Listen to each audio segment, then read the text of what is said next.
Welcome. Welcome everyone who is online and in person. My name is Barb Van Hoy and I'm a policy analyst with the City of Colorado Springs Housing and Community Vitality Department, which is new. We used to be the Community Development Division. This just happened last week. The new mayor decided that he really wanted to elevate the work of the city around housing. And so he's made us a department, and Steve Posey, who was the manager of the Community Development Division, is now the Chief Housing Officer. So we're really excited to have that indication of the importance of housing from our mayor in Colorado Springs. So I am pleased to welcome everyone here to Renter Rights 101. So this is an event, part of a series of events we've been doing in partnership with several other organizations. So we have Colorado Legal Services, Pikes Peak Library District, the Justice Center, Colorado Housing Connects, the Area Agency on Aging, the Independent Center, and tonight, special thanks to Silver Key for also joining the partnership and also co-sponsoring this event and allowing us to have it here in person for those who are here. Before we get into the big main event, we'll have someone from most of those organizations very briefly describe what resources they can offer to the community around housing. And then we will get an in-depth review of Colorado's landlord-tenant law. Just briefly, the purpose of the city being part of this event and these events is to advance fair housing, which is part of our responsibility. We want to reduce conflict between tenants and landlords, prevent unjust evictions, try to promote decent housing conditions, and also just in general to keep people housed. So as I mentioned, this is part of a series. We are going to be having two more similar events like this year, one in September and one in November. And everyone who signed up online or later, if you go to our website, we will be sending out details about those forthcoming events. And at the sign-in sheet, you have the option to sign up for the community development, the Housing and Community Vitality Department newsletter. And we will be sending out the slides and the recording of this event, both through that newsletter and on the city's website as well. So you can watch for that. Okay, so let's go ahead and start with some of the resource descriptions. And we'll start with Deb Hamilton, who is the law librarian with the Pikes Peak Library District. And I just remembered I need to pull up everyone's website. Let me do that really quick over here. PLD. Hopefully that one will just come right up, but you can get to there from me.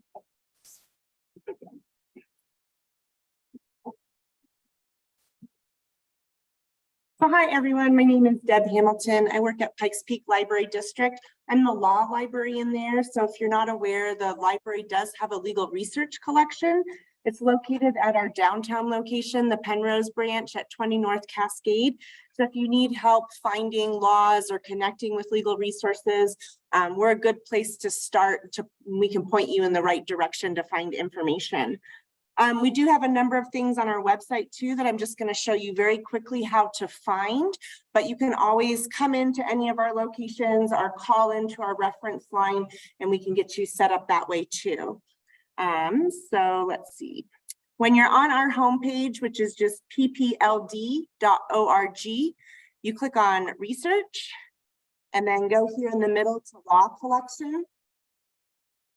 And that will take you to all of the different resources that we have available online. So there's some websites here, some databases, and it's a great way to find who in the community can help with this, as well as you can find to read the laws for yourself.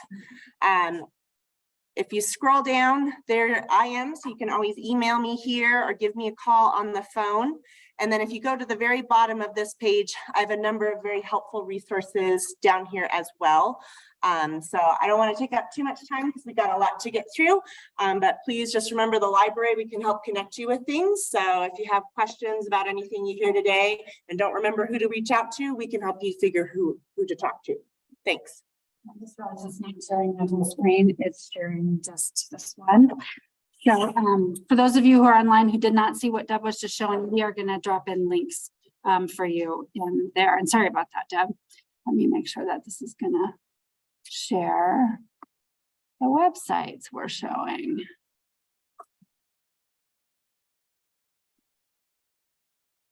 I guess we'll just do the whole screen.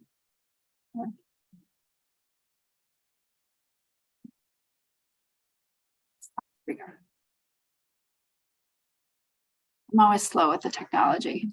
Okay, and next it's going to be Laura with the Justice Center. Do you want to just type your Thank you so much. I'm going to type it in before speaking. So, yes, 1 second.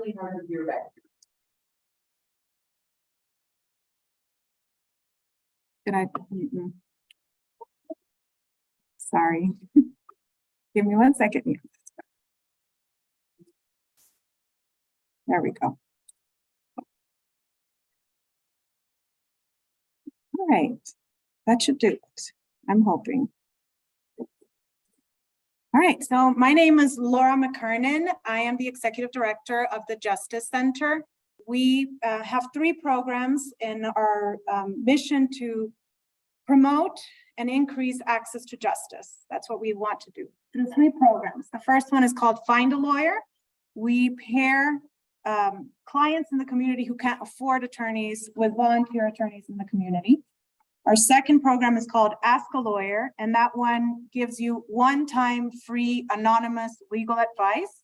You can get it through the phone every Wednesday, and on our brochures, you can find that phone number. On our website, you can find it if you scroll to Ask a Lawyer right here.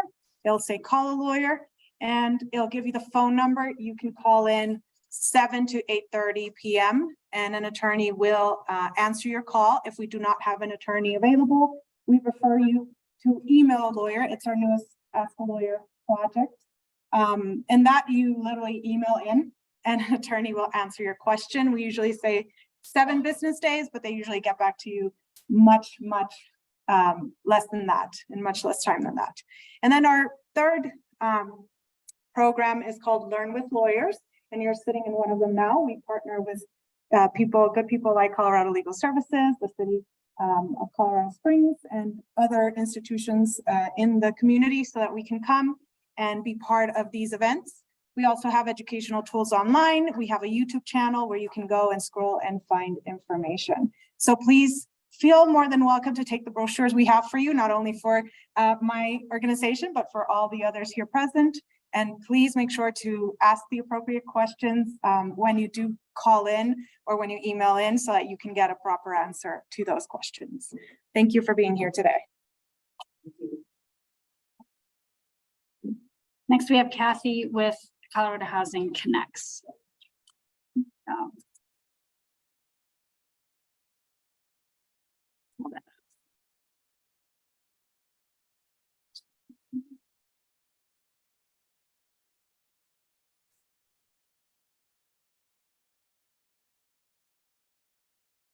Hi, I'm Kathy. I'm the housing navigator with Colorado Housing Connects. And we are a program of Brothers Redevelopment, and I'm just going to talk about Colorado Housing Connects. But we are a helpline that handled over 45,000 calls last year.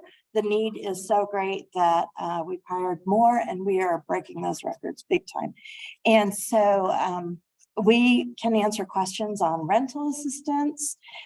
There is some, a little bit, affordable housing. And I wanted to mention that if you go to upcoming events on our website, which there's cards and stuff over here. Tomorrow I lead at noon Zoom El Paso County Affordable Housing Workshop in El Paso County, because we've got Gresham and some others. It's a little different than all the rest of the county. So anybody can attend that as many times as you want. And it's about how to search for affordable housing. What is affordable housing? The other big thing we do is tenant landlord issues. We inform you about warranty of habitability or any of these other laws. We refer to Justice Center. We include all your videos in our emails, work with CLS and things. So call us if you have any issues. We also do have housing counselors for first-time buyers, and we have those programs down here in El Paso County as well as online. Thank you, Kathy. And I'm going to real quick just mention some of the services that Silver Key provides. They have 2 thrift stores. They have a Connections Cafe, including Meals on Wheels. They do home delivered meals. They have a food pantry for folks who need some help with food. AARP Property Tax Aid Program, behavioral health services, companionship services. They do case management. They have a program called 5 Wishes that are classes as well as materials that are available. And they also have a ride reservation service for medical appointments. And you can find all of that information on their website, silverkey.org. And we'll drop that into the chat as well. And there are flyers here, and you can see this, I think, on their website for their, let me go.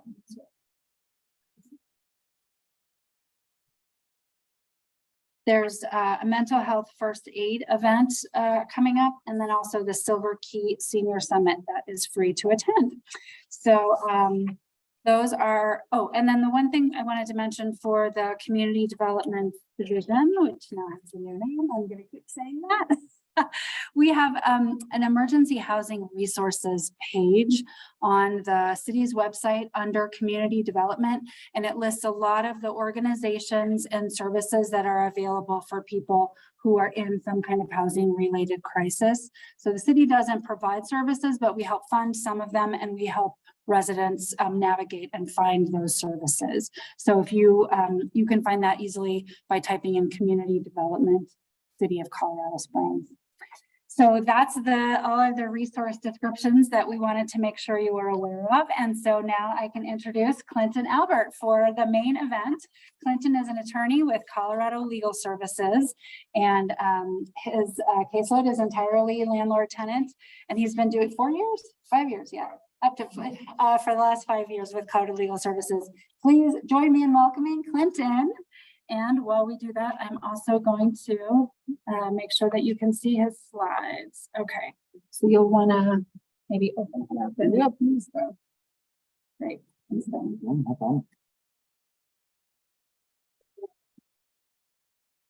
Oh, then I'm sharing. Okay.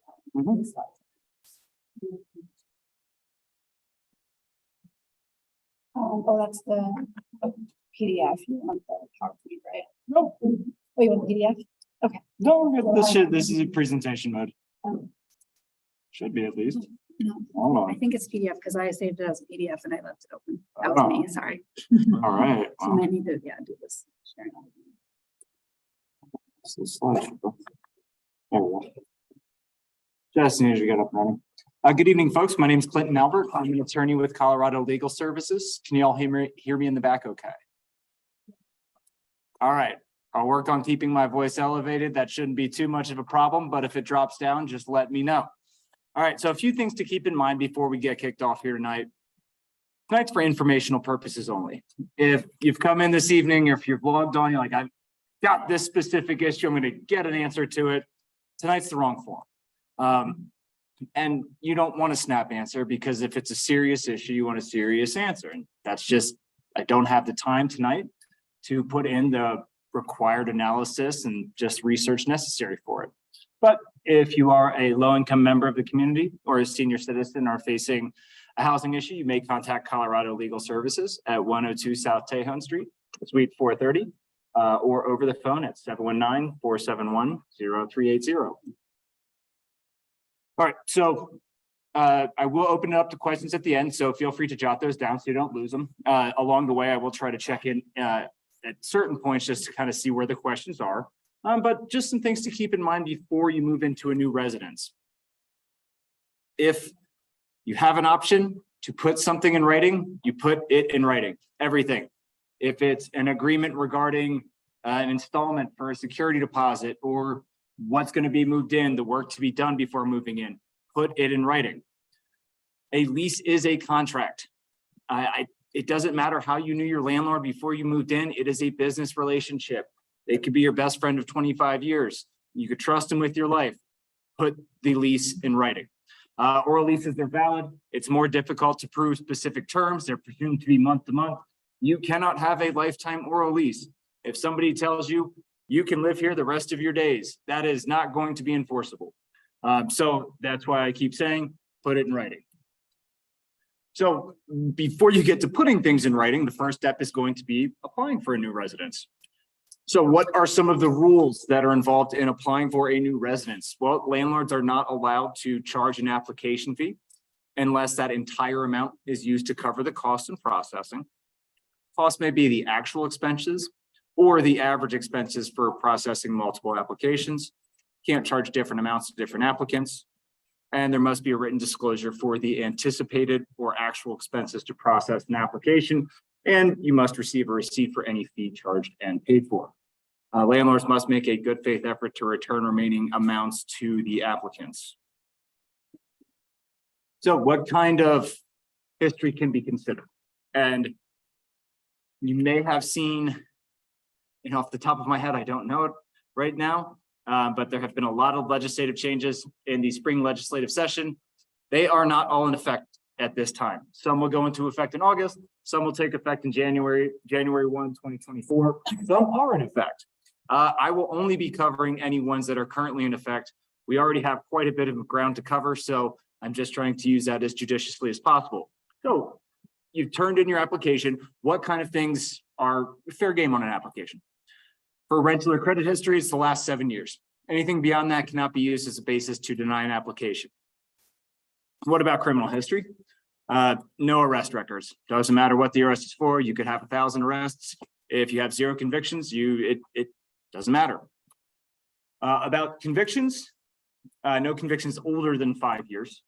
And that is no convictions older than 5 years, except methamphetamine related offenses generally, offenses that require a person to register as a sex offender, homicide related offenses, and stalking. So what happens if you've turned in your application, you paid the fee, but it's going to be denied? You're entitled to a written notice of denial. That written notice has to include the reasons for the denial, and the potential landlord has to make good faith efforts to provide this to you within 20 calendar days of the decision to deny. What happens if you don't get something in writing? What happens if the reason you got in writing is outside of the reasons that are permitted? The applicant can seek 3 times the amount of the application fee, court costs, and reasonable attorney fees. Must give the landlord notice of the intention to file an action at least 7 days before the filing of an action. That kind of provides an opportunity for the potential landlord to fix the mistake, to cure the issue.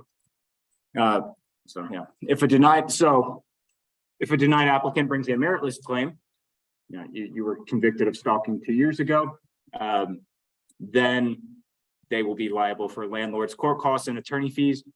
There will be changes to this law in the near future, but they are not in effect tonight, so we will not be covering them tonight. And then those are the statutes down at the bottom. All right, but that was about the denial. Now let's talk about once you've been approved. Great, you've got the written lease. Read it, every line, every page, every paragraph. You're going to want to know things. If you're in court or if you're in a dispute with your landlord and you say, I didn't know that was in the lease, that is not going to be, that's not going to be good enough. Also, you're agreeing to everything on it when you sign it. So make sure you know what you're signing. What's the length of it? Is it month to month, 2 years? What about any kind of rollover provision? What happens at the end of that initial lease term? Does it automatically renew? Does somebody have to give notice to renew? Does it automatically terminate? What about potential late fees? We'll talk from late fees a little bit later, but they are required to be disclosed in the lease agreement. Who's responsible for what kind of upkeep and maintenance around the house? We'll see this more in single family residences with a yard, but what are going to be those responsibilities for you as a tenant? Where should you send notices? Who's the landlord's agent? What happens if something goes wrong? Who do you need to talk to? Who do you need to get in touch with? Also, does the lease reference any kind of rules or regulations? Or maybe they call them addendums or addenda. Make sure that you're getting a copy of everything that is referenced. If it's not referenced, or if it is referenced and you ask about it and the response is, oh, well, that's an old copy or that's an old version, we don't have that, strike it out, because if it doesn't exist, don't agree to something that doesn't exist. There are going to also be additional conditions of the tenancy. So you're just going to want to make sure that you review for any references there. You may receive a copy of your lease. Maybe they're posted on a management website or something to that effect, or apartment community website. Just if they exist, make sure that you familiarize yourself with them. Some things that may be in there: quiet hours, guest limitations, grievance procedures for neighbor disputes, just things that may exist that are able to be put in a contract. What are some other things to pay attention to as you're reviewing your lease agreement? Is this an exempt residential agreement? The warranty of habitability related sections. What appliances are going to be included in the lease? What's going to be the email address for electronic notice delivery? That's changed a little bit as far as how important that is, but it is still important for you to make sure that you have that understanding in the lease agreement. So this is new and this is in effect as we are sitting here tonight. So with all new leases must have a written clause that includes a statement that Colorado law prohibits income discrimination and requires landlords to accept any lawful and verifiable source of money. That can be employment or some kind of assistance program. This does not apply, and this kind of language will appear frequently throughout the law. This is the general exception to a lot of laws related to landlords and tenants, and that is that this does not apply to landlords with 5 or fewer single-family rental homes and no more than 5 total rental units, including any single-family rental home. That's the written material. I've not had an opportunity to update that, so I don't believe so. I'm waiting till the end of summer to update that particular packet because I can do it now. I'm going to have a whole lot more to do in August. For when the next kind of batch of updates go into effect. So are the slides going to be emailed out to folks who registered? Yes, we will share the slides. So one easy way to think about this: does this apply to me? Are you in an apartment complex? Are there 6 units? It doesn't. Then yes, you are required to have this in your lease. It doesn't fall within an exception. I did mention exempt residential agreement. Again, if this is going to be for a single family residence, this gives you as a tenant a right to a 5-day notice to cure instead of 10. It's going to be included in the written lease agreement itself. So again, that's critical to know as you're reviewing the lease. This only applies to single family homes, and again, leased by landlords who own 5 or fewer single family rental homes. Some leases may have an option to purchase, and this may seem like a great opportunity, but make sure that you're actually really understanding what it is that you're signing on to, because this goes far beyond any kind of standard or typical rental agreement. I'd really take a lot of thought before you're entering into the agreement, and if you have the opportunity, utilize the Justice Center, call a lawyer clinic, or any other kind of resources you may be able to use here, because most of the time it's a large financial commitment, and make sure that you have some kind of written protection or guarantee for building or keeping any equity in the residence. What are some things that can't be enforced? So in your lease, you cannot waive the right to the return of your security deposit. That doesn't mean that your landlord can't retain it at the end of the tenancy, but you can't waive that in the lease. You can't waive protections of the warranty of habitability, barring a separate agreement, written agreement. We'll touch on that a little bit later. You can't waive the covenant of quiet enjoyment, the implied promise that you're going to be able to use your residence as a residence. You can't waive the right to a 5 or 10-day written demand for unpaid rent. You can't waive the court process for FE, forcible entry and detainer, FED eviction.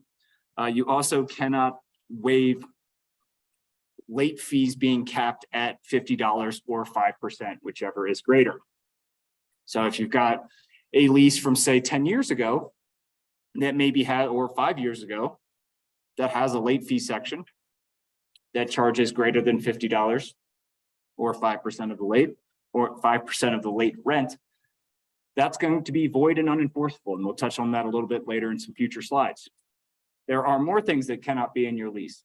There cannot be an unreasonable liquidated damages clause that assigns a cost stemming from an eviction notice or an action. A lease can also not include a one-way fee shifting clause that awards attorney fees and court costs only to one party. Any attorney fee provision in the lease must be a prevailing party clause, essentially meaning that attorney fees can only be awarded to a prevailing party in litigation. Also, there can't be waiver of, you cannot waive your right to mandatory mediation. Mandatory mediation in and of itself is new, so the waiver of that is prohibited in any leases. You cannot waive, there cannot be a clause to recoup the cost of mandatory mediation. This will make a little bit more sense once we get to mandatory mediation, but tenants are not going to be responsible for their portion of mandatory mediation. Landlords will be responsible for their portion of mandatory mediation. All right, we've reviewed it. It's been a long lease, 40, 50, 60, 70 pages, some of them are nowadays. So get a copy of it. All right, if you got a hard copy, get it. If it is not signed, do not stop until you have a signed copy of your lease, because until it is signed by both parties, it is not a fully executed contract. That may cause issues, but it's also just better practice to have a fully executed copy of your lease agreement. It's great to review if you ever have any disputes. And if you stay in a place for 10 years, you want to keep all of the leases because the terms may have changed over time. And also the law requires that your landlord provide you with a copy within 7 days of you signing the lease. You've moved in. Just a little bit different, a little out of order here, but what happens if the landlord changes or if your building's sold? If your landlord changes, but the ownership remains the same, so the property management company changes, something to that effect, the new landlord must contact you with and provide you with updated contact information to include new address or addresses for notice or notices. And if your new landlord does not do this, then contact your landlord requesting this information. If your building is for sale and your tenancy is jeopardized, you can record your lease with the clerk and recorder. I would consult for legal advice prior to doing so. What does it mean when you record your lease with the clerk and recorder? It puts any potential buyers on notice of your right to possess the property for the lease term. If you don't have a current lease, that's a little bit tricky.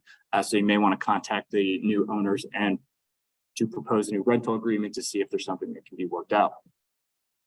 All right, so what about receipts?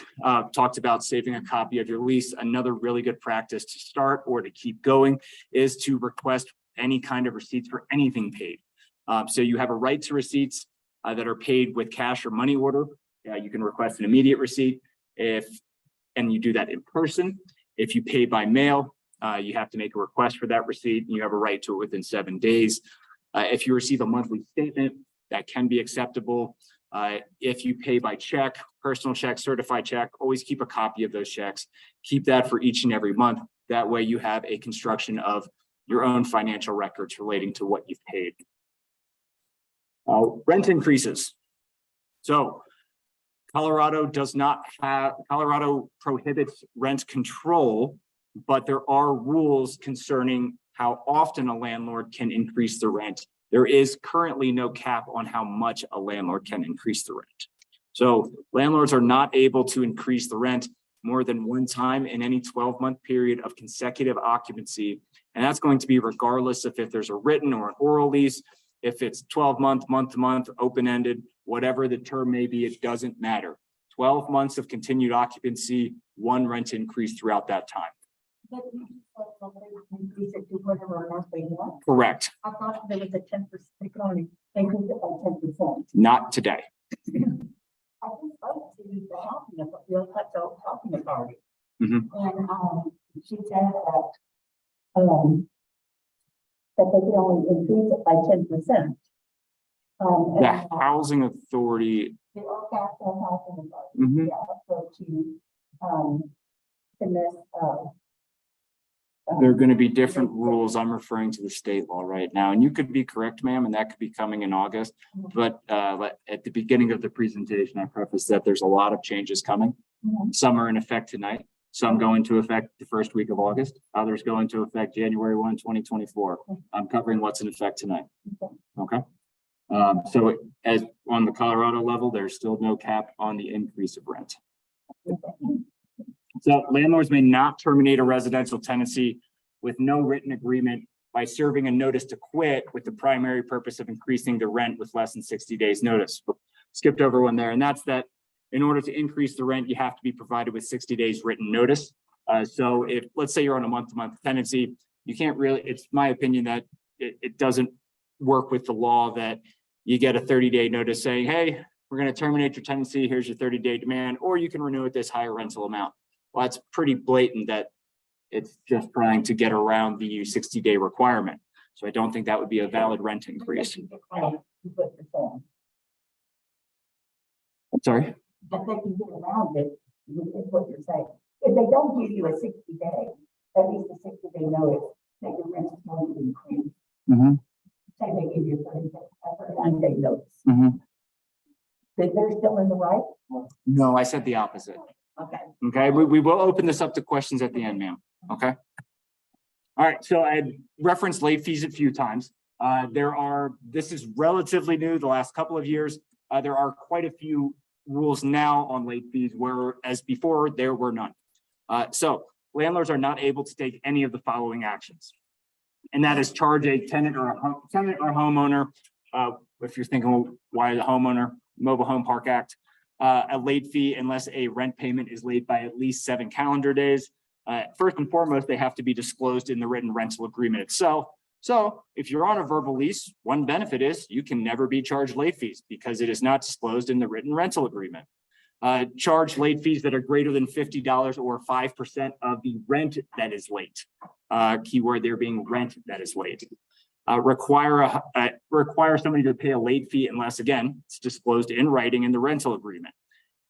If there's some clause that is old and that clause is void and unenforceable, that does not mean that it is disclosed in the rental agreement because that clause is void and unenforceable. You can't be evicted for failing to pay late fees. You can't terminate a tenancy on the basis of failing to pay one or more late fees.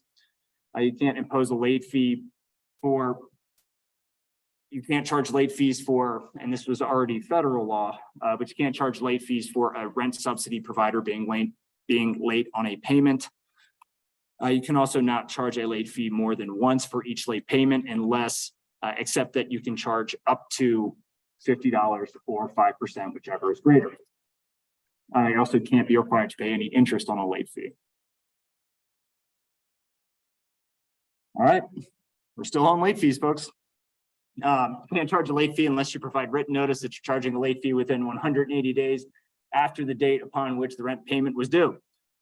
So any lease provision that doesn't comply with this, it says we're going to charge you late fees 5 days after your rent is late. We're going to charge you $100 late fee, and you're looking at it and thinking, well, that's 7% of my rent. That's void. It's unenforceable. It cannot be. You are not required to pay late fees.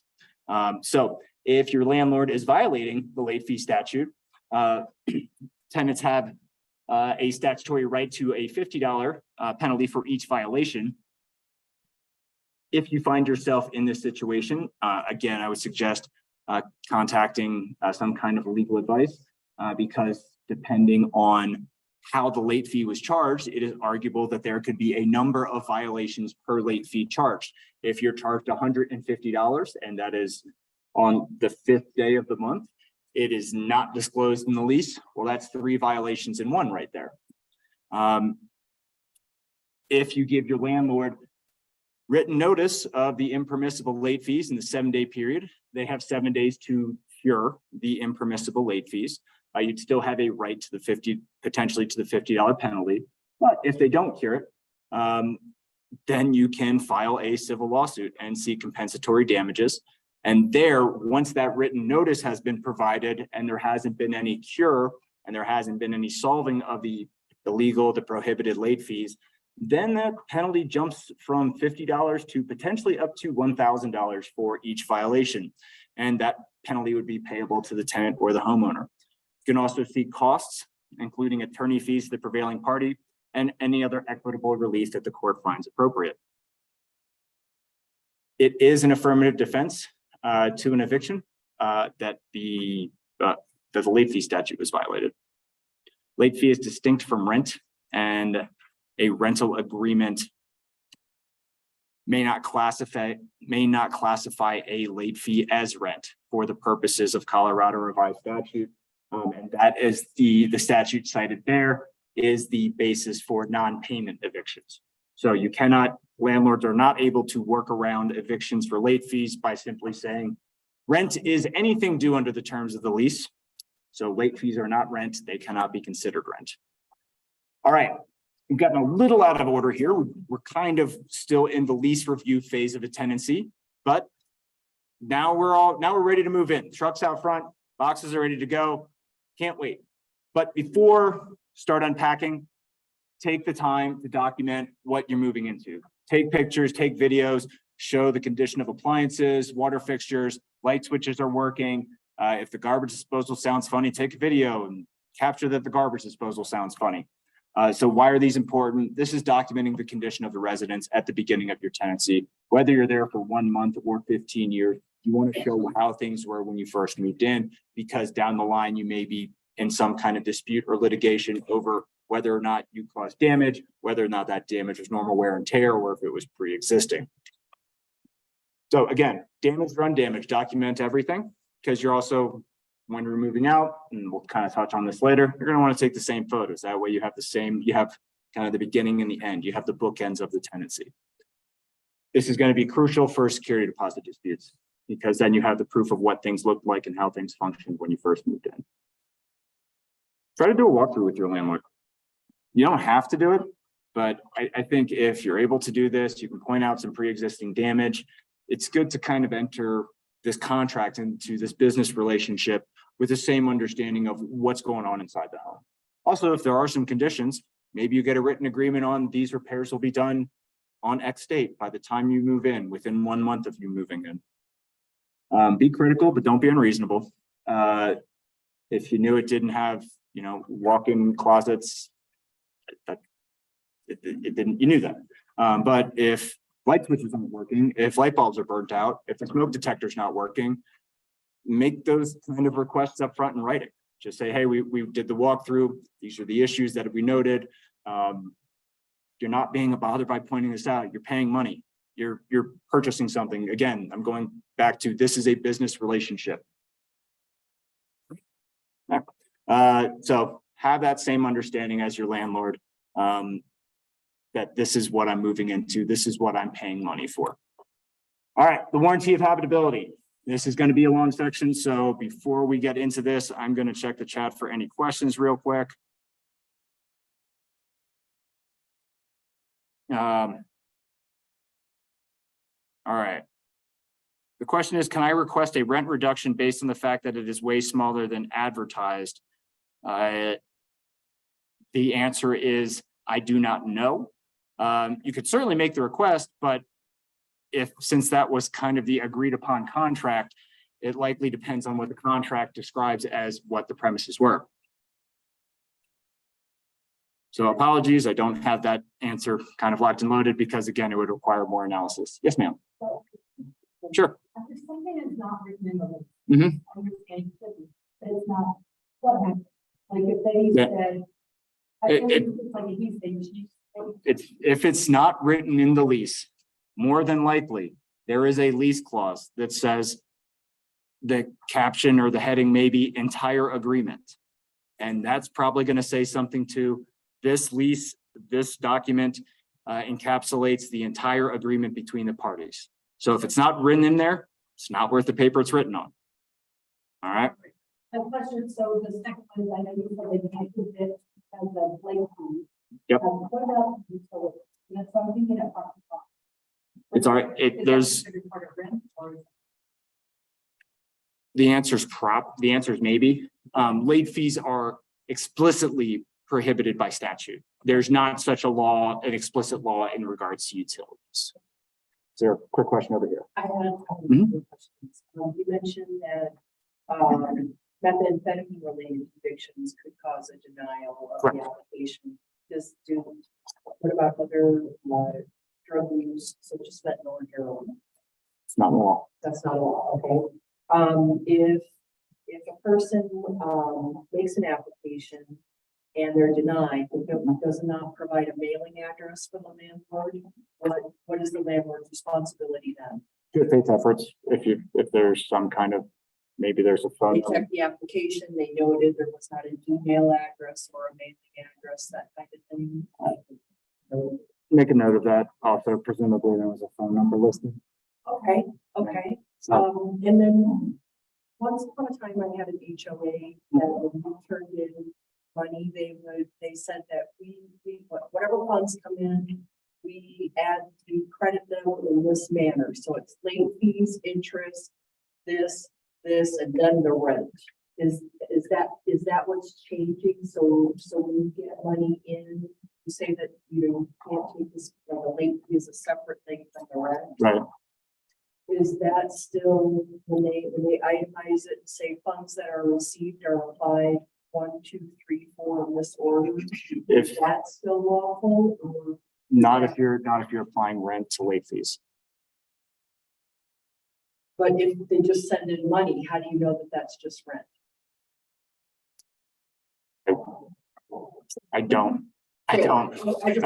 We're just too factually specific, but that's okay. So yeah, no, On that payment, that is correct.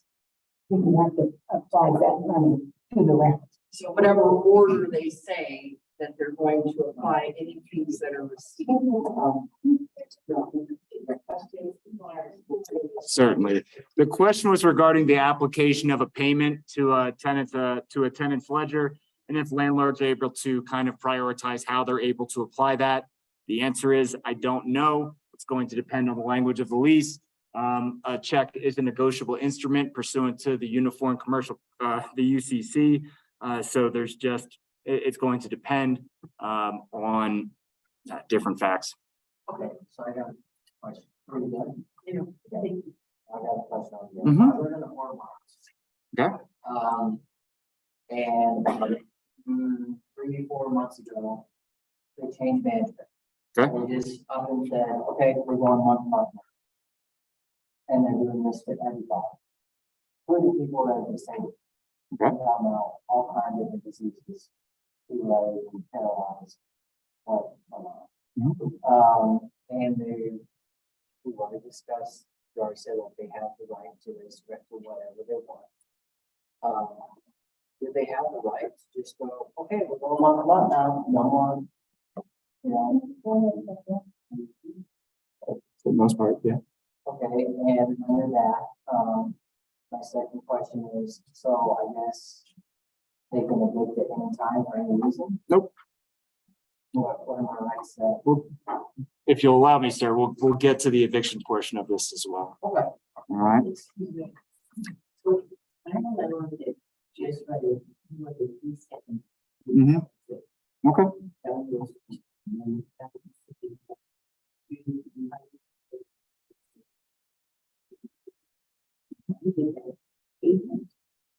Okay. What happened to, I did ask him, we argued.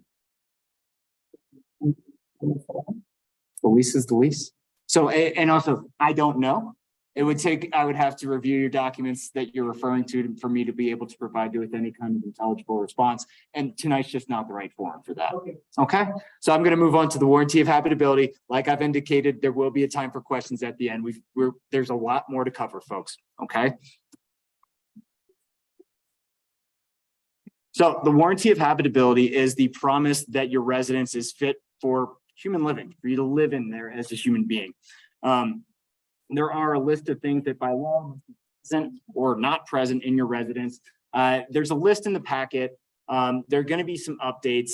Like I indicated a little bit earlier, the current packet is not the most up to date. I will be updating that at some point this year, but it will likely be after the August updates go into place.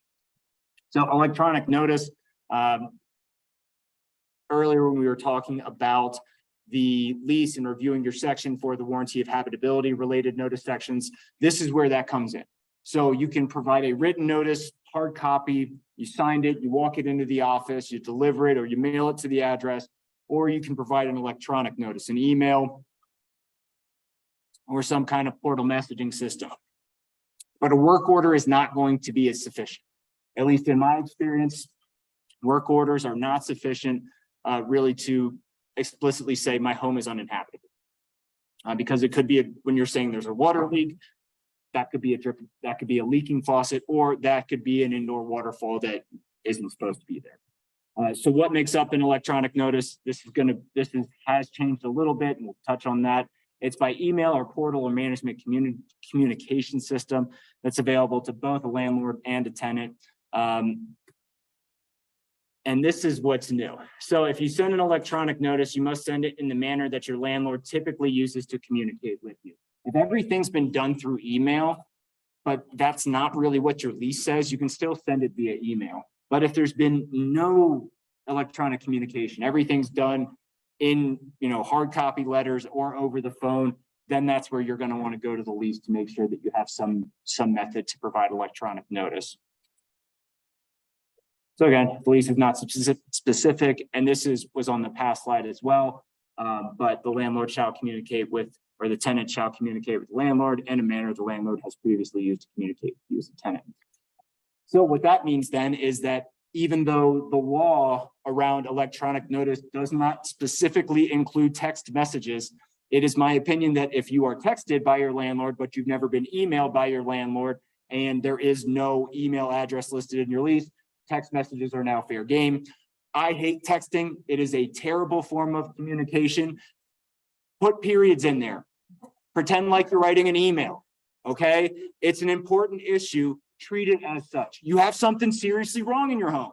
Don't say, hey, power's out. Say, I have been without power since this time and date. I have put you on notice. This is time and date. You have my permission to enter the residence to perform these repairs. When will I expect that you will be commencing these actions? This is serious. Take it seriously. So lease is silent, practice will control, but the law has changed a little bit to kind of just make that the law generally. That way, where let's say the lease said email address, but for 4 years, all you've ever done is exchange text messages, that allows you to exchange a text message. You must retain sufficient proof of delivery. If you send a text message, screenshot it, screenshot the entire conversation, back it up somewhere else. If you lose a phone and you go to court and saying, well, I had it on my old phone, but I don't have that phone anymore. Well, you don't have the proof that you got it where it needed to be. So Take a screenshot of the portal if you're using it. absolutely, absolutely. So conditions subject to the warranty of habitability. Get rid of this top bar. Whatever. I'm sorry to hear that. That's never a good reaction. So you got to have sufficient waterproofing, weather protection. Roof walls, doors, windows. It looks familiar. I'm sorry, that's not good. Don't get too fact specific on me. You're going to get my repeat answer. That's too specific. All right. So the plumbing and gas has to be in good working order. You've got to have running water, reasonable amounts of hot water, proper fixtures and connections to sewage disposal systems. There has to be functioning heating facilities in good working order and in compliance with the law. Electrical lighting and wiring and equipment in good working order and in compliance with the law.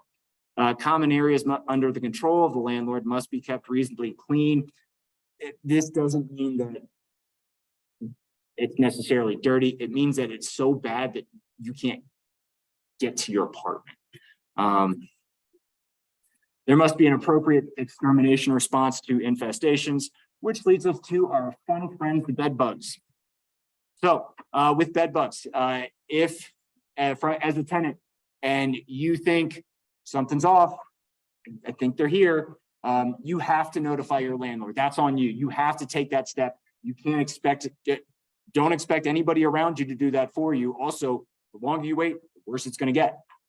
So if you feel that way, you have to notify your landlord via written or electronic notice when you reasonably suspect the dwelling unit contains bed bugs.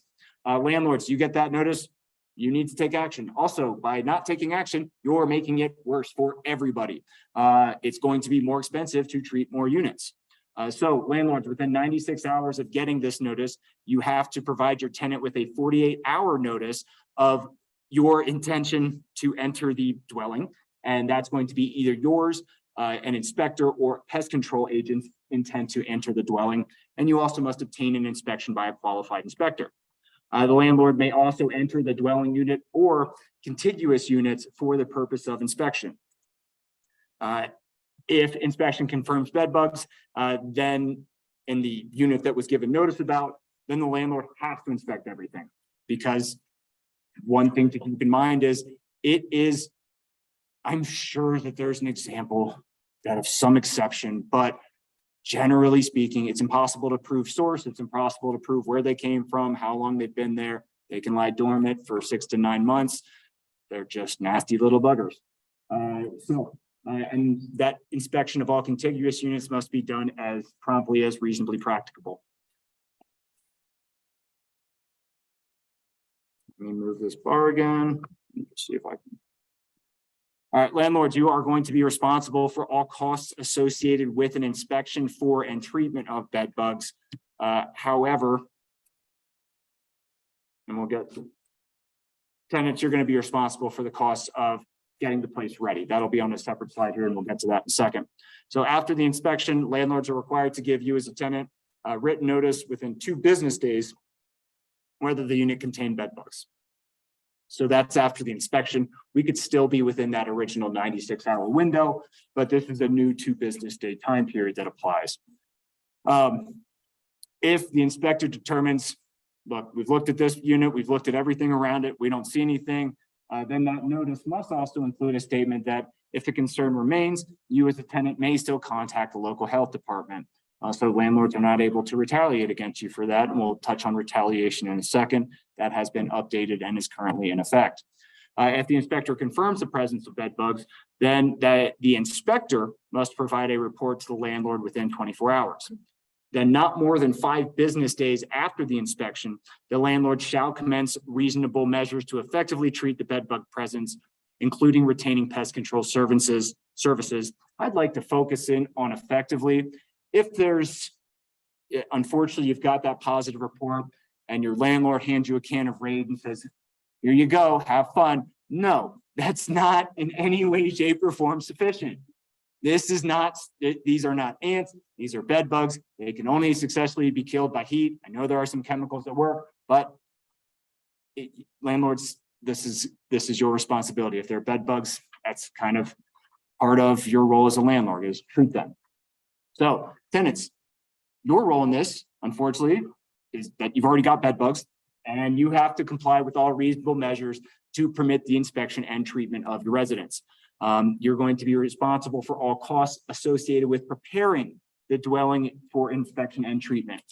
Most of the time this happens, you're going to get a list from the inspector, from the treatment people, and they're going to say, this is what you need to have done. One of those may be, you've got to have all of your dishes boxed up and sealed in Tupperware tubs. That you've got to pay for that. That's got to be your cost. It may say you've got to flip over any upholstered furniture and rip off the bottom so we can get up under there. That's going to be your cost. That falls to you in this situation. You still have to do it, because if you get that list and then you don't follow through with it, then that could be catastrophic. First of all, probably not going to effectively treat the bed bugs. But then from a legal and pocketbook sense, you're going to be liable for the cost of any treatments for not only your unit, but contiguous dwelling units if the need for treatment arises from you not following the instructions, from you refusing to allow people in to treat. You could be responsible for treating a whole lot more apartments. Landlords are not able to rent a unit that the landlord knows or reasonably suspects to contain bed bugs upon request. So if you're renting a place, you're doing the walkthrough, you ask, hey, when was the last time this place had bed bugs? Then landlords are required to disclose that whether it's to their knowledge the units contain bed bugs within the last 8 months, or disclose the last date the unit was inspected for and found to be free of bed bugs.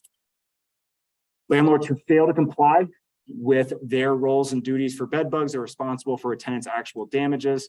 Landlords may apply for injunctive relief against a tenant who refuses to provide reasonable access to the dwelling, meaning they can go to court and force somebody in and force entry to be able to treat this infestation. Then if the court finds that the tenant has unreasonably failed to comply, they can issue an order granting the access, granting the right to inspect and treat, and then also assessing costs and damages related to that non-compliance. We're still in the warranty of habitability. These are things that must be provided, and that is an adequate amount of outside receptacles for garbage. The screen sharing has stopped, or as the shared window is closed. Okay, sorry, folks.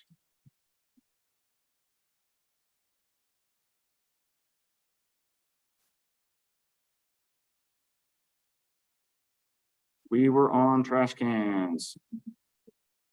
Also, we are now on compliance with all applicable building health. Yeah, all applicable building. Nope. Oh, I'm sorry, folks. Bear with me.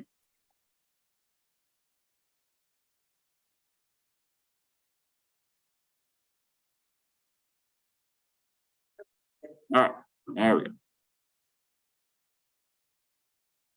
So the residents must also be in compliance with all applicable building, housing, and health codes. Also, it must be in a condition that does not materially interfere with your life, health, or safety. Mold. I'm going to fly through mold. We still have a lot more to go, and I'm sure you all have questions, so I'm trying to get to that place as well. Mold, microscopic organisms or fungi that can grow in damp conditions in the interior of a building. A residence is uninhabitable due to mold when there is mold that is associated with dampness or there is any other condition causing the residential premises to be damp, which if it's not fixed, it's going to materially interfere with the health or safety of the tenant. This excludes presence of mold that is minor or on surfaces where you can kind of expect the accumulation of moisture. You've got mildew in the bathroom, that might happen. Your bedroom closet, that doesn't seem like it should be there. Also, I'm not saying that you should expect mold in bathrooms, but that is a place where moisture can accumulate. Obviously, if there's faulty grout work in tile or something's gone wrong with ceiling, there can be pretty vicious mold spores developing there. And that's also, you would not expect underneath tile, underneath grout to be where moisture should accumulate. Appliances are also subject to the warranty of habitability. Refrigerators, range stoves, or ovens, that's listed by statute. That are or otherwise included in the rental agreement or with the tenancy itself. If you make a demand for, if you provide your landlord with notice of uninhabitable conditions, and that is based on an appliance being out, if your landlord replaces that appliance and it functions similarly to the replaced appliance, it's considered not to be in retaliation. The example that I use is that for some reason you rent a place that has one of those smart fridges with a touchscreen on it, breaks, and then you just get a normal refrigerator. That's not retaliation. It's still a refrigerator. It still works. But if you lose your oven, range, and stove, and then you get a Coleman and a tank of propane, I don't think that's the same thing. So also condition that materially interferes with life, health, or safety. I view this as subjective because there may be something that is unique to you as an individual, and there may be a condition that is specifically difficult for you and your individual health. So that's not defined, but beyond condition that materially interferes with life, health, or safety. This also significantly alters a landlord's response. Also, generally speaking, I think that there are in certain times of the year, conditions that would otherwise be just kind of one of the other conditions that were just listed may become a condition that materially interferes with life, health, or safety. Easy way to think about it, this past December, we had that nasty cold snap where temperature didn't go above 0 degrees for the entire weekend. If you lost power during that time or you lost your heat during that time, I think that might be materially interfere with your health or safety. So when does a landlord breach the warranty of habitability? We've gone through the conditions, we've gone through electronic notice, but when does your landlord or landlords, when are you actually in the wrong here? When have you not done what you're supposed to do? So first of all, the residence is uninhabitable. And that's that list of conditions we went through in a condition that materially interferes with a tenant's life, health, or safety. Excuse me. And big and here. The landlord has received reasonably complete written or electronic notice of the condition and failed to commence remedial action by employing reasonable efforts within the required times. This last section here, that means you could be on the phone with your landlord every day talking. When are you going to fix my roof? I've got a leak. When are you going to fix my roof?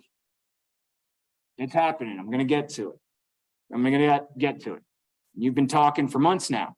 They're still not in breach because all that's happened is there's been talking. So there hasn't been written or electronic notice that is still required, even if it's pretty obvious that there are uninhabitable conditions. So I mentioned timelines about when responses are required. There are 3 different timelines for a condition that materially interferes with your life, health, or safety. It's a 24-hour kind of clock to get started. A condition that is uninhabitable by statute, it's 96 hours, but it's only 96 hours if you as a tenant have given permission for the landlord or the landlord's agent to enter the premises to get the work started. Mold has a different timeline. Here's Mold's timeline. Within 96 hours after receiving the notice, landlords have to install a containment stopping active sources of water to the mold, a high efficiency particulate air filtration device to reduce exposure, maintain that containment until the following actions are executed. This is really technical language because I don't know how to describe it in any other way. Establish appropriate protections for workers and occupants, eliminate or limit moisture sources in drywall materials, decontaminate or remove damaged materials as appropriate, evaluate whether the premises has been fixed, and then reassemble the premises to control the sources of moisture and nutrients to prevent or limit any recurrence. All right, so you've given the notice. Does your landlord have to respond? Yes. Yes. If you give a notice, you get a response. That's how, what I'm going to go back to. This is a business relationship. That is a proper way to do business. It is also the law. So landlords have to respond within 24 hours to a reasonably complete notice.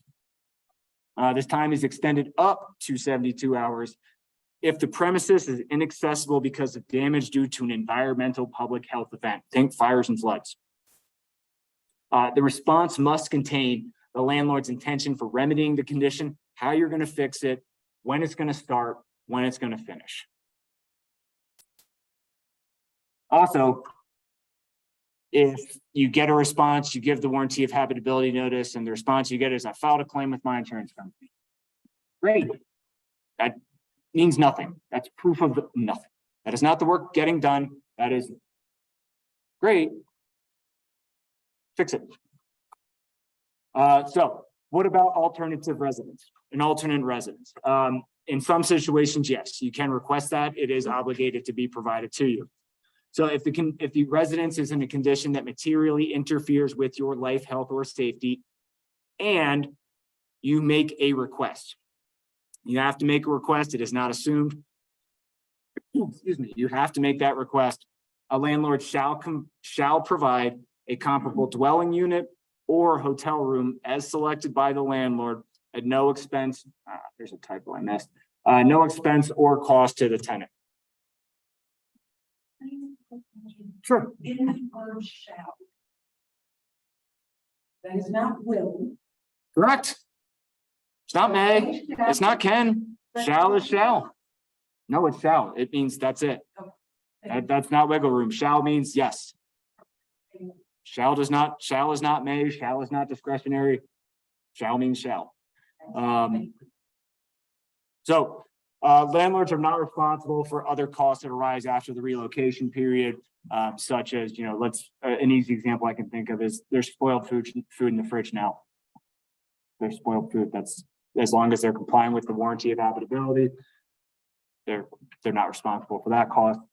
Tenants are still going to be required to pay your rent when you're in the alternate residence.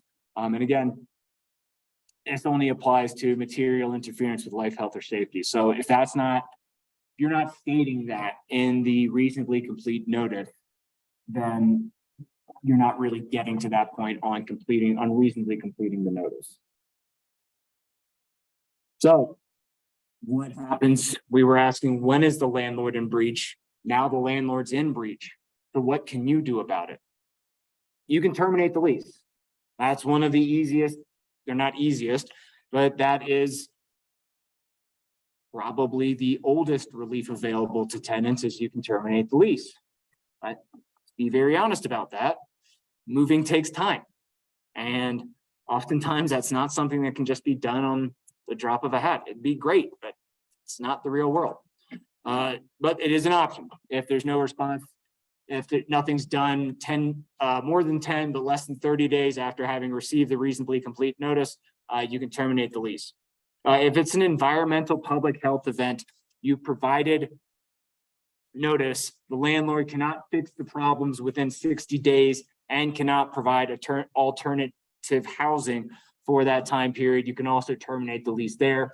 The environmental public health caveats are new to the last 2 weeks. So if you have questions, well, what does that mean? I'm not really excited to find out because that means something terrible has happened, but it's still very new. So I have not had any experience in how a court would interpret what does or doesn't qualify as an environmental public health event. You can obtain if your landlord is in breach of the warranty of habitability, you as a tenant can go try to get injunctive relief to get a court to say, landlord, stop doing what you're doing and start doing the repairs. You can use it as a defense against an eviction for non-payment of rent. Make sure that, again, you have that notice, because if you don't have the notice, you don't have a breach. And if you don't have a breach, you don't have the defense. There are also other monetary options, such as setting off rent, which I generally would say talk to a lawyer before you do that. Withholding rent. So withholding rent is an option. Again, don't do this until you provided a written notice. Make sure that you're doing in the proper order. If you withhold rent and then you provide notice, you are out of order. You have withheld rent without the legal grounds to do so because there is not a breach at that point, because you have not put on notice. You may need to pay into the court registry the amount withheld to defend against an eviction for non-payment. Again, if there's a problem with the notice, then there is no defense. So again, I'd have somebody take a look at this to make sure that you've crossed the T's and dotted I's to get to that point. This should be in the eviction section, the court section. I said you may need to pay a bond. There are provisions to hold an indigency hearing where the court would determine if you are indigent for the purposes of the warranty of habitability statute, which are going to be different calculations than indigency for the purpose of Colorado legal services or indigency for the purpose of the Colorado State Public Defender. So it's a different calculation. You can also deduct the cost of repairs. It's a very specific process. It doesn't apply to everyone. You can't deduct for certain issues.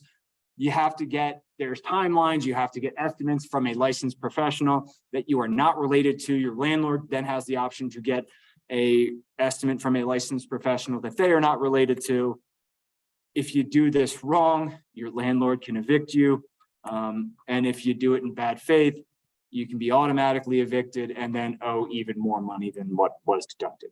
So it's there.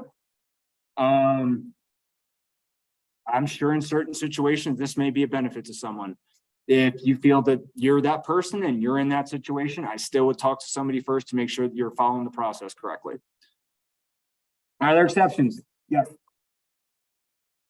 So in the very beginning, I indicated that some lease clauses you may want to look over our kind of waivers, or sorry, that you cannot waive the warranty of habitability, which is true. You can't waive it. There are exceptions. If you have the required skills, you may enter into a separate written agreement, separate from the lease. It's not going to be an addendum. It's going to be something separate. That's going to be supported by consideration, meaning some kind of benefit from you. It's going to be signed by both you and your landlord, and you have the skills to perform the work. For example, me, I don't have any skills to perform any of the work. I cannot enter into any of these agreements. I would immediately cause an electrical fire.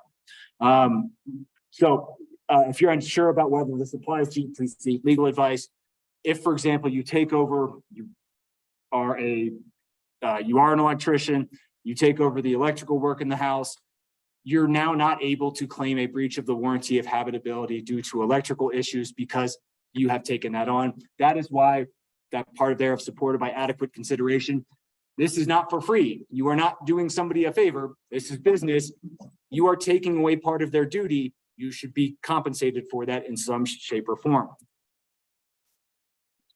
So breach of the warranty of habitability is also a defense to a collections action outside of an eviction case, where if you're thinking kind of post-tenancy, a security deposit dispute, that still is available as a defense. That's the bond. All right, so this is the indigency calculation for the warranty of habitability bond. I'm skipping this. It's in the slides. If you've registered, they'll be emailed to you. If you find yourself getting to this point, seek legal advice. Make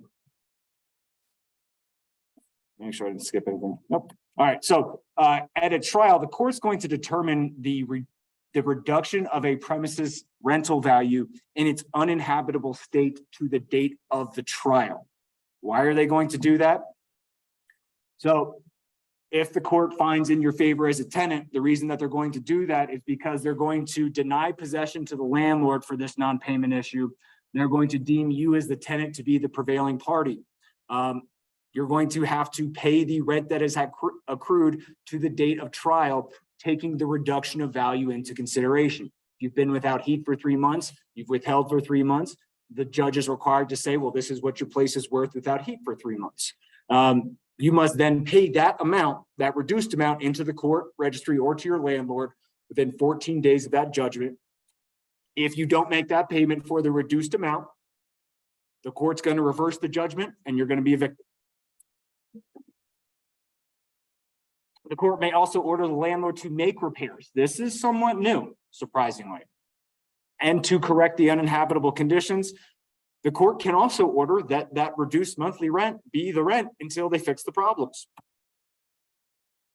And then if they order repair, the court retains jurisdiction over the court to ensure compliance.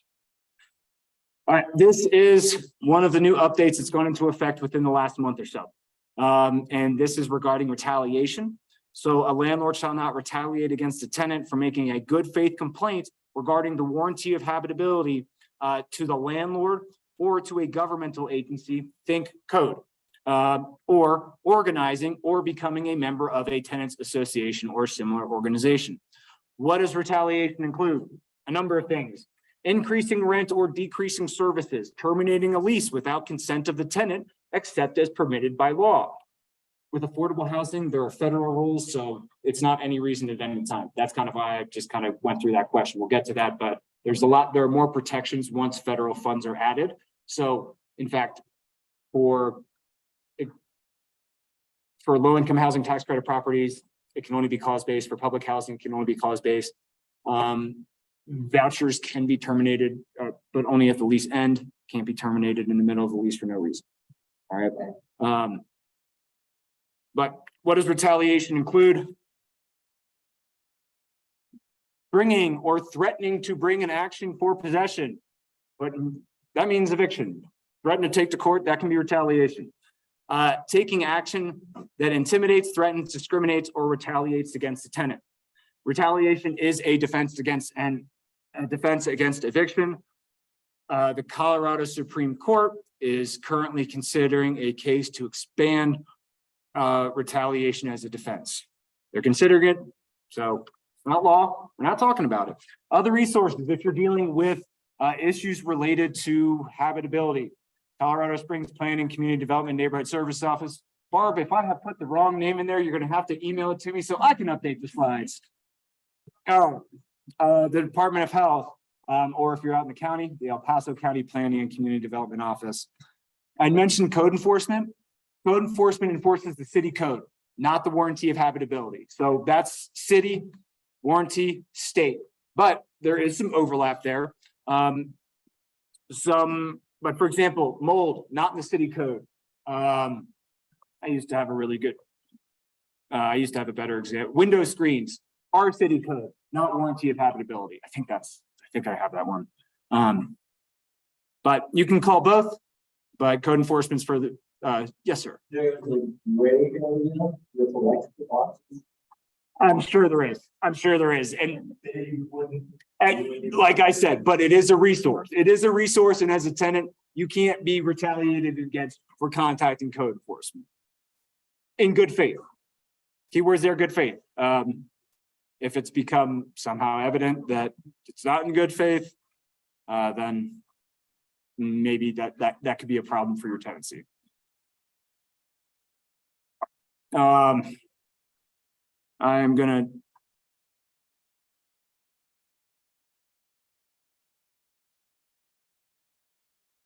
just gonna go through the chat real quick.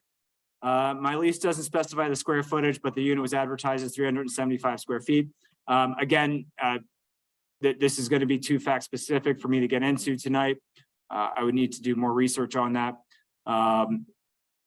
For a month-to-month lease, would a notice of non-renewal be considered retaliation? Not on its own. There has to be something. Oftentimes, it's not sufficient for the timing alone is not sufficient to prove retaliation. So just a notice on its face, it's probably going to be facially neutral and look okay on its face. There has to be something a little bit more than just receipt of the notice and timing. All right, so moving into security deposits. We've now hit the end of the tenancy in one way. So when can a landlord keep a deposit for any damage beyond normal wear and tear, non-payment of rent, abandonment of the residence, non-payment of really work that was contracted for the unit by you. In all my years renting, I've never done that, so I don't know what that really includes. What is normal wear and tear? It is defined as the usual deterioration which occurs when living in a residence. What is not normal wear and tear? Careless or intentional destruction of property. Example, a hole in the wall. All right. I'm just going to assume somebody's going to ask about carpet, whether online or in person. Carpets, just because there's damage to carpet, that doesn't mean that the carpet was worth anything to begin with. If you're dealing with 25-year-old carpet and you spill coffee on it, yeah, there's a stain, but what's the damage to something that has no value? So those are tricky issues. Also, just another illustration on if you're getting too fact specific, why I can't answer the question now because we'd have to sit down and talk. But you've got an answer on how much damage is zero. Oh, you've got your statement. And they're charging you for it. So replacing what Yeah, it happens. I was in a trial where we were arguing about carpet that was 50 years old. What should you do when you move out? Clean the residence. It's super annoying. Clean the stove, really scrub it down. You're gonna get dinged on it. It's probably in the lease agreement as well. If the lease agreement has provisions about carpet cleaning, if you have a carpet cleaner, maybe you work out an addenda or some kind of difference in that aspect on how you can prove that. But if it's in the lease agreement, as far as we're going to charge you X for carpet cleaning upon moving out, that is likely just going to be acceptable.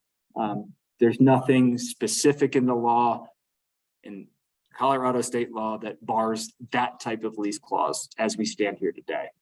Hey, look at that. We're back to a walkthrough and more pictures. Do it again. Right? We did it at the beginning. Let's do it at the end. Okay. Again, if you're in a trial on this, or if you and I are talking on the phone down the line, first thing I'm going to ask you is where are the pictures? All right, because that's how we prove it. Well, it looks fine when I moved in. That's great. Let's see it. Also, you're going to want to return the keys to the landlord. Returning the keys is a big sign that you've returned possession. If you just move out and take the keys with you, I know it seems silly, but legally it's arguable and conceivable that you could just come back because you still have the keys. Also, you need to provide a forwarding address. And that goes back to the security deposit. When you move out, your landlord is only required to, up to 30 days. Now we're into the return part of the security deposit. Your landlord has up to 30 days to return the deposit and or an accounting statement. That can be extended in the written lease agreement. So again, oral lease, 30 days, but it can be extended up to 60 days. Also, that deposit and statement only has to be sent to the last known address. So forwarding address doesn't have to be where you're moving to, just has to be a reliable place you can receive mail. Because let's think about this. You moved out of the place. What is the last known address? It's the place you just moved out of. You're definitely not going to get anything if you don't provide a forwarding address. So what happens if your landlord does not return your deposit? You're going to send a demand letter. Recommend sending it certified, but with PO boxes, just send it with some kind of tracking. That way you can show that it was received. Keep a copy of the letter. Here's sample letters. There's no required form for it. Those should be in the back of the packet.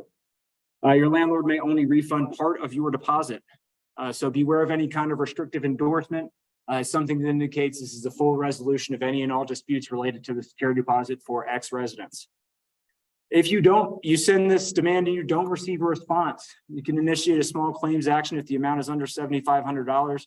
You can seek treble damages, meaning 3 times the amount that has wrongfully been withheld if you're filing within 1 year.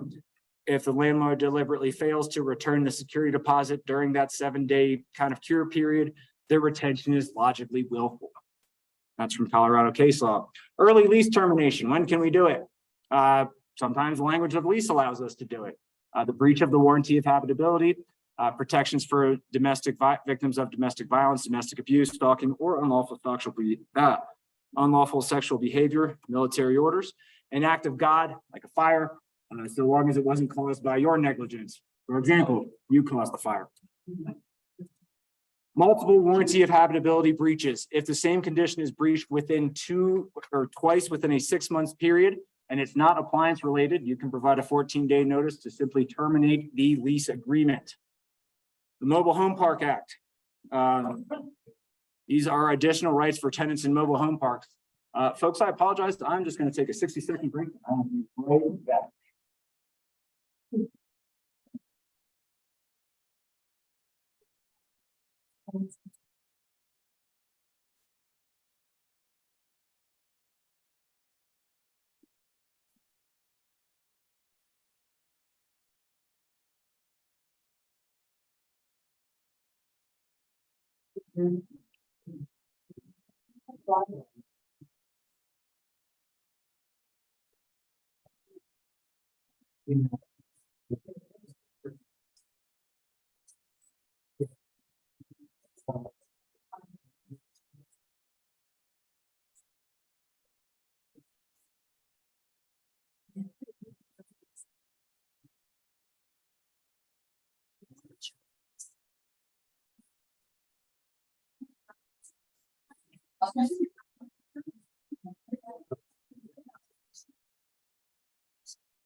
All right, folks, thank you for your patience there. It is 90 degrees in my house, so I have been hydrating.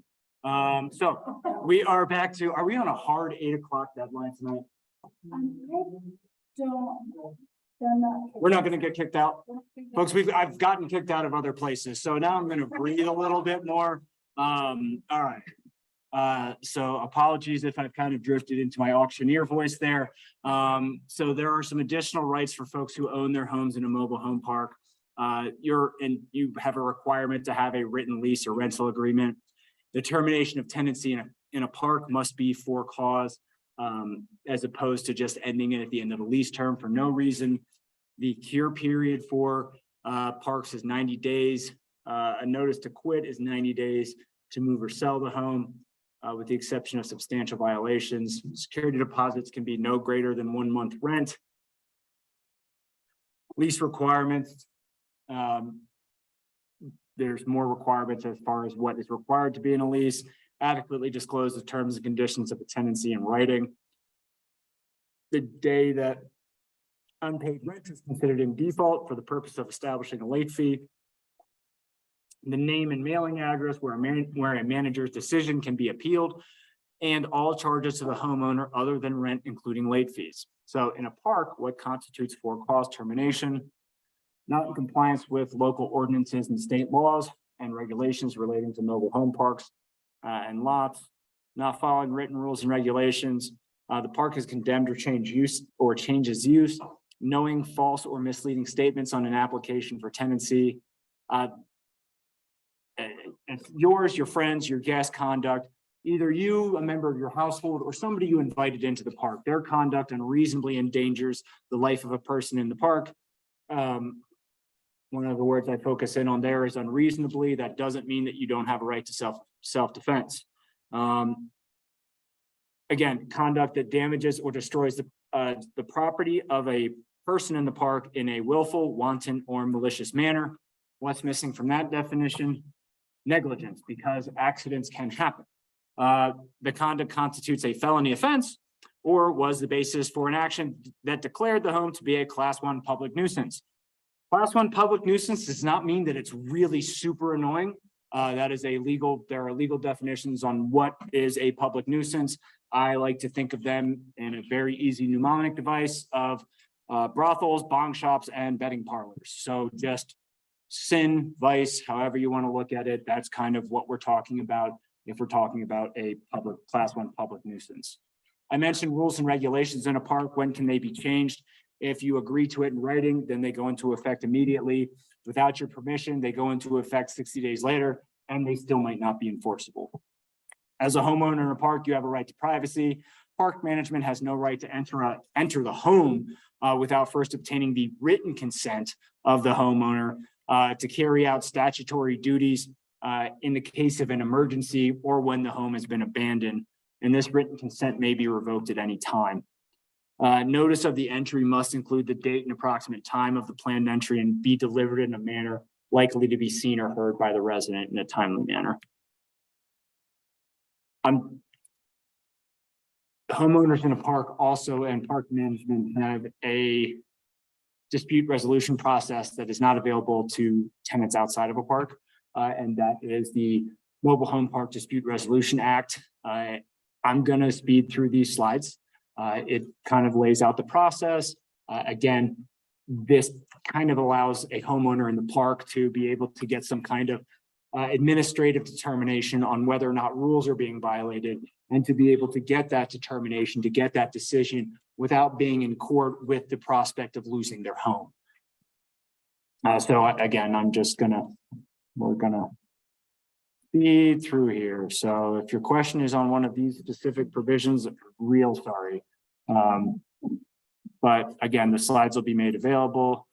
All right, landlords shall not make any oral or written statement threatening an eviction for reasons that are not grounds for terminating a tenancy in the park. If you think, well, that sounds a lot like retaliation, I agree. If a landlord intends to change the use of the park, then the landlord shall provide the homeowners with an offer to purchase their home or relocation costs.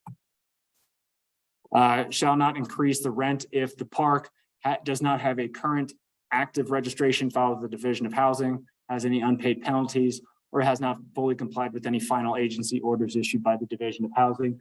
Those can result from that Mobile Home Park Dispute Resolution Act process that we sped through there. Any increases issued in violation of the section are invalid and have no force in effect. You can't charge fees to meet in the common area. That's one of the benefits of living in a park, is the common area is available to the residents. Landlord shall host and attend a meeting for residents of the park if requested by homeowner or resident. Shall not harass, harass, intimidate, or threaten to harass, or attempt to harass, intimidate, or threaten any person for filing or attempting to file a complaint, or joining or attempting to join an association of residents or homeowners, engaging in activities to promote the organizing and education of residents and homeowners, or voting or attempting to vote on a matter before the association of residents or homeowners, or coerce or require a person to sign an agreement. Park management is not permitted to require a homeowner to sign a new lease or agreement in violation of the Mobile Home Park Act, or to mislead a homeowner about the obligation to sign a new lease agreement. If you have an issue regarding an accessory, not dwelling, but an accessory building shed, a lot of those rules are no longer enforceable unless they impinge upon health or safety somehow. New homeowners in a park may be subject to rules that old homeowners were not subject to, because they would be moving in with those new rules in place at the time. There's new restrictions on a management's approval of a potential new home buyer, new notice requirements for selling a park, new notice requirements for bilingual homeowners and residents for selling a park, expands upon a homeowner's and residential's right to pursue a civil action against the park, updates to the dispute resolution process, expands upon rules for record keeping for parks. But again, if there's an issue, please feel free to contact Colorado Legal Services or the Justice Center for follow-up on those issues. We've gotten to evictions, which is the process where here we are at forcible entry and detainer actions. Landlords are required to use the court process. If they resort to self-help, then they may be subjecting themselves to may have a civil lawsuit where the minimum damages would be $5,000. The first step in an eviction case is going to be when you receive the notice to quit. And one thing to keep in mind, evictions happen in court. I don't care what you get in the mail, unless it's from a judge, then that might be an eviction, but it happens in court. This is the first step in the process. It does not mean that the process has finalized. It does not mean that the process is a foregone conclusion. Otherwise, my job wouldn't really exist. So notice to quit, that's going to be where the landlord is just ending the tenancy at the end of the tenancy term. Whether that's the end of the lease, a year-long lease, it's a month-to-month, it's a week-to-week. You can take the spare bedroom for X amount, you just got to pay me on when you can type deal. It lays out the timing for a notice to quit, as long as there are no additional protections that may apply to the tenancy. There's not any specific language or state forms required for a notice to quit. It has to describe the property. It has to describe the date of tenancy, the date of the termination of tenancy, the time. It has to be signed by the landlord. It must be served by statutory deadlines. For example, a month-to-month tenancy requires 21 days notice prior to the end of the applicable tenancy period. Not 21 days when you give the notice, 21 days prior to the end of the month. Legislative updates. The demand now has required language beyond describing the violation, describing the lease clause that was bought. I'll get to that. But there must include a statement that earlier I had indicated that there's now mandatory mediation. So for any tenant who receives supplemental security income, Social Security disability insurance, or cash assistance through a Colorado Works program, has a right to mediation prior to the filing of the complaint, and that must be included on the demand for compliance or possession, demand for payment or possession. This means also that a landlord can ask a tenant if they receive these programs, and that is not discriminatory by asking that. if you do get a demand and it says you have a right to mediation, or it asks you, answer and say, yes, I want it. Right? It gives you another dispute resolution process short of being in front of a judge. And it is required to occur before any case can be filed. Yes. Is the supplemental security income the same as social security income? Or I believe so. Yeah. Because it's meant to protect vulnerable populations. So what do you do if you receive a demand or notice? If you receive a demand for non-payment, there is still a little bit of rent assistance. So see if that may be available. You can also contact your landlord to attempt to work out a payment plan. Also request the mediation. For other violations, provide your landlord with documentation that the violation did not occur. Provide them with documentation showing that the violation has been cured. If it's a notice to quit for substantial violation, provide your landlord with documentation showing or something that you did not commit the substantial violation. They don't have to accept that, but you've now at least put them on notice that I did not do this. You don't have grounds to file a forcible entry and detainer action. If it's a notice to quit for repeat violation, then documentation showing you did not violate the lease provision a second time or the first time. If it's a notice to quit, you have to see if it complies with your lease. Contact your landlord to see if you can work out some kind of lease extension or renewal, and we're prepared to move. So we've gotten past the notice, we've gotten past the demand. The next step is a summons and complaint. Also with a demand, it's 10 days unless the property or your tenancy is subject to the CARES Act from 2020. Which means it's a federally backed mortgage, there's a voucher. In that point, you have 30 days to comply or vacate. So we've got the summons and complaint. The summons must contain a list of available resources. Read that. Colorado Legal Services information is there. So are other resources that are available to you. A phone number for residential tenants to obtain civil legal aid and rental assistance. There has to be a blank answer form and a form to request all documents in the landlord and tenant's possession relevant to the case. New stuff. There must be a signed affidavit. The signed affidavit must indicate that mediation occurred and was unsuccessful, or that mediation did not occur due to the tenant failing to disclose in writing that they were eligible for mediation, or they disclose in writing that they are not eligible for mediation, or mediation did not occur because the landlord is a 501c3 organization that offers mediation before filing, or again, the landlord has 5 or fewer single-family rental homes and no more than 5 rental units, including any single-family rental homes. Let's talk about mandatory mediation a little more. This is new. It must be offered. It must be conducted by a neutral third party. That means, and apologies if there are any Larrys in the room, but Larry, the maintenance guy, can't be the mediator. It has to be somebody neutral. Mediation is offered at no cost to the tenants. Landlords are required to pay for the landlord's portion of mediation.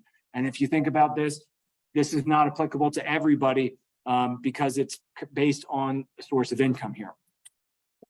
The Office of Dispute Resolution is intended to be the neutral third party to conduct the mediations. They shall schedule mediation no later than 14 days after the landlord's request. As a tenant, you are not the one that is required to make that request. You are to the mediator's office.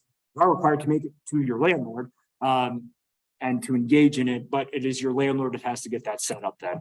So just if they have, like, they missed their rent payment, they can request mediation if They qualify, yeah. Sure. Yeah. Mhm. Yep. Failure to comply with mediation is an affirmative defense against an eviction.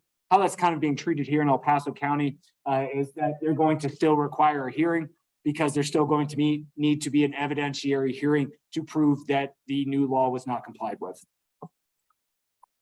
There are 2 ways that you can, we're still talking about a summons and complaint. There are 2 ways that you can receive a summons and complaint: personal service handed to you, in person, or service by posting. If it's service by posting, then your landlord can only receive a judgment for possession and not for any kind of money damages. If you very easy to think about this in the context of a non-payment case. If you appear on the return date, if you file an answer, you are subjecting yourself to what's called personal jurisdiction, which means that at the end of a non-payment case, the court does have the ability to enter a money judgment in your landlord's favor.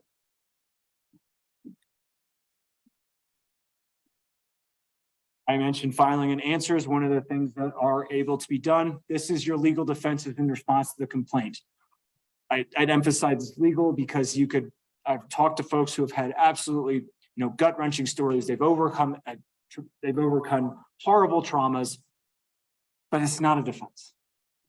And needing more time is not, it's not typically going to be a defense. It's unfortunately, it just won't. So again, consult somebody before you're filing an answer. Yes, sir.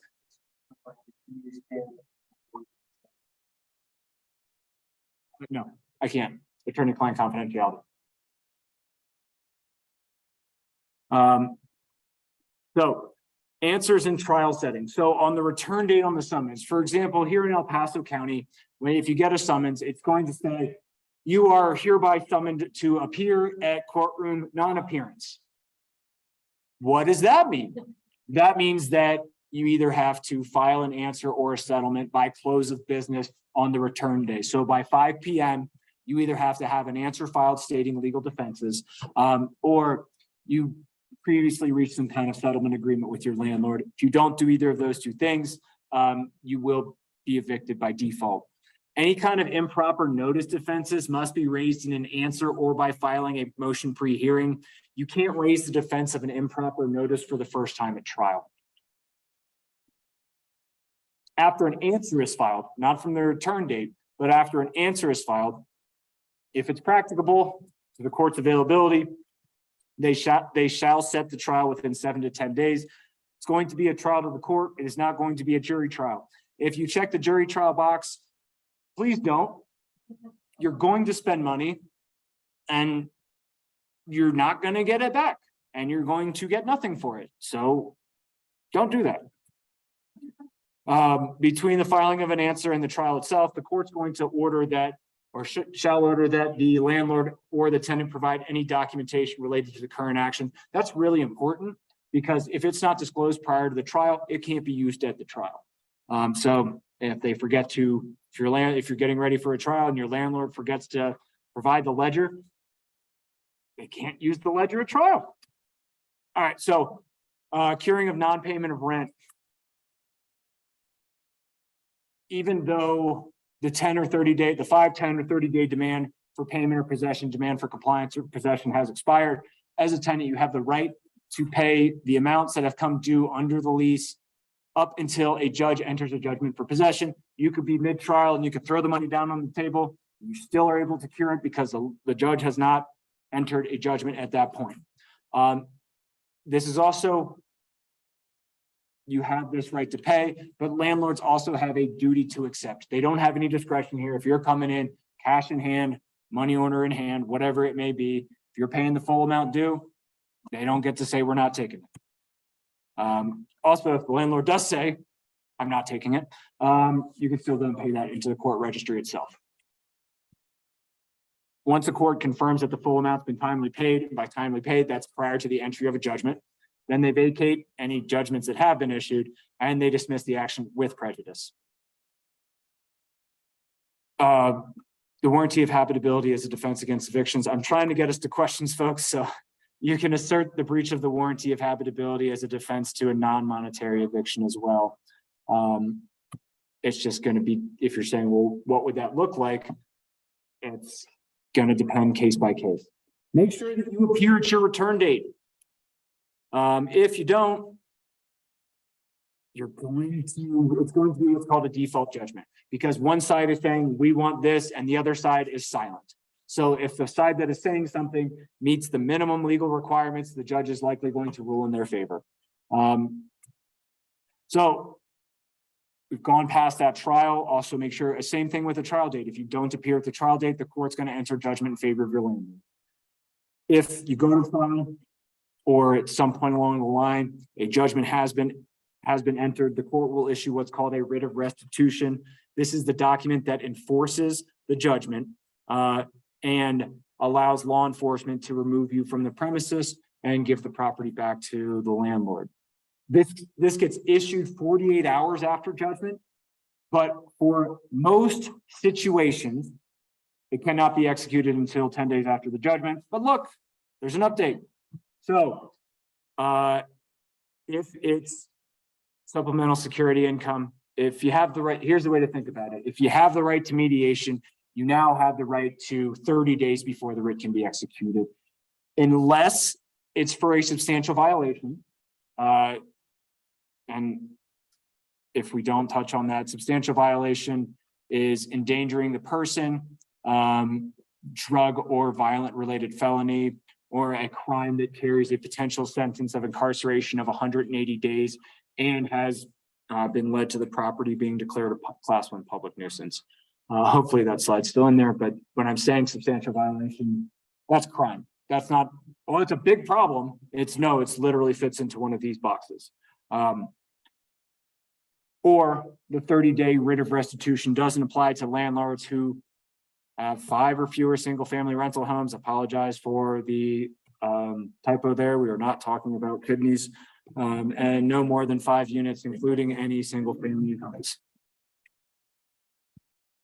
All right, that's a little bit to go, folks. But what about, so we, talking about the court process, and I mentioned you have to go to the court process. Well, what happens if you don't? What happens if you go home, the locks are changed, or the door is off, or there's a padlock and nobody decided to give you a key? Well, you might be dealing with an unlawful removal or exclusion, an illegal eviction.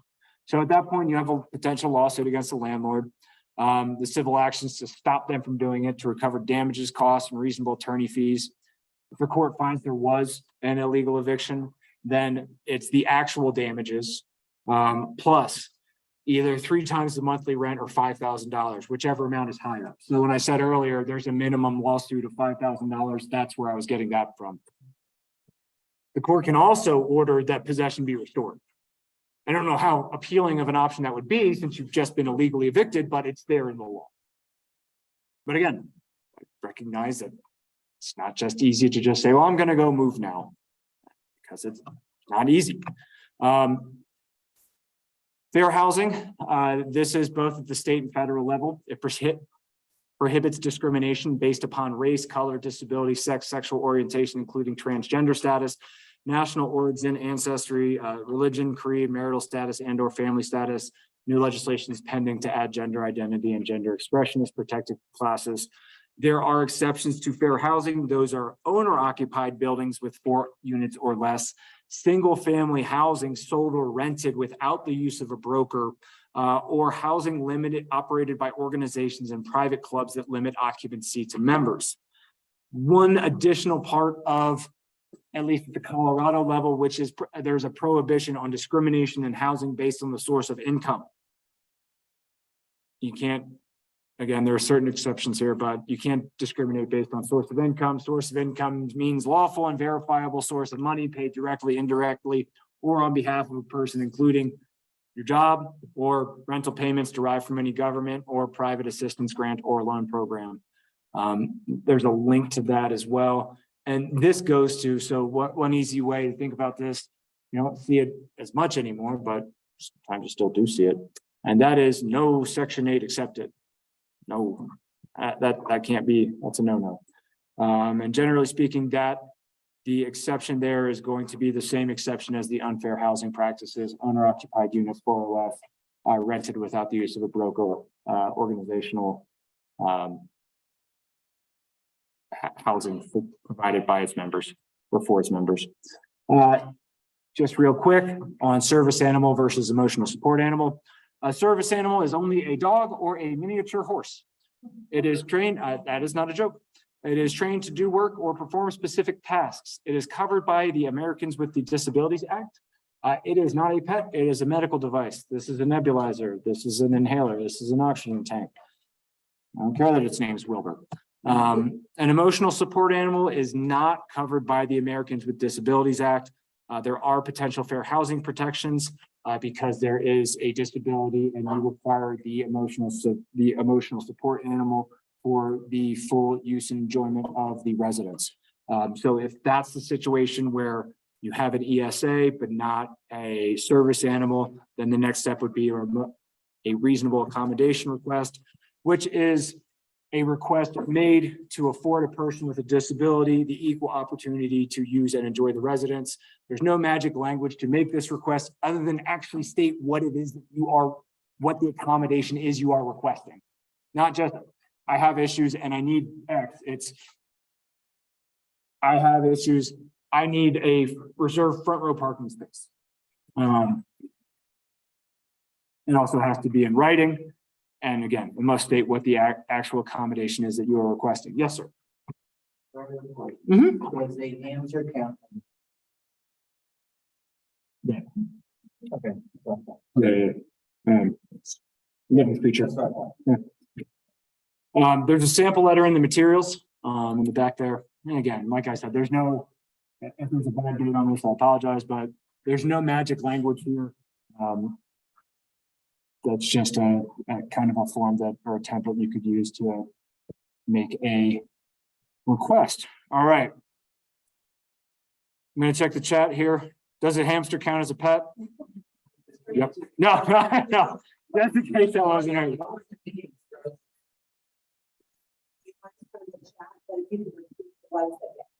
Of course, of course. All right. I'm gonna just start working my way clockwise. Yes, ma'am. So we have mediation of your counties and I'm trying to figure out this new law and maybe we get too specific, but mediation before it's filed, before someone's filed, Correct. not after. Correct. Okay. We have the mediation program that works post filing, but the law now requires mediation pre-filing as a prerequisite to being able to file. Mhm.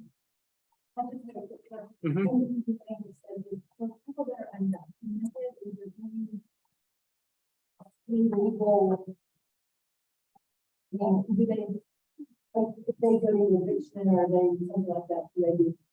Haven't been asked an immigrant protection question in a while. You can't ask for immigration status on any rental applications. You can't. File it in Colorado for free or- No.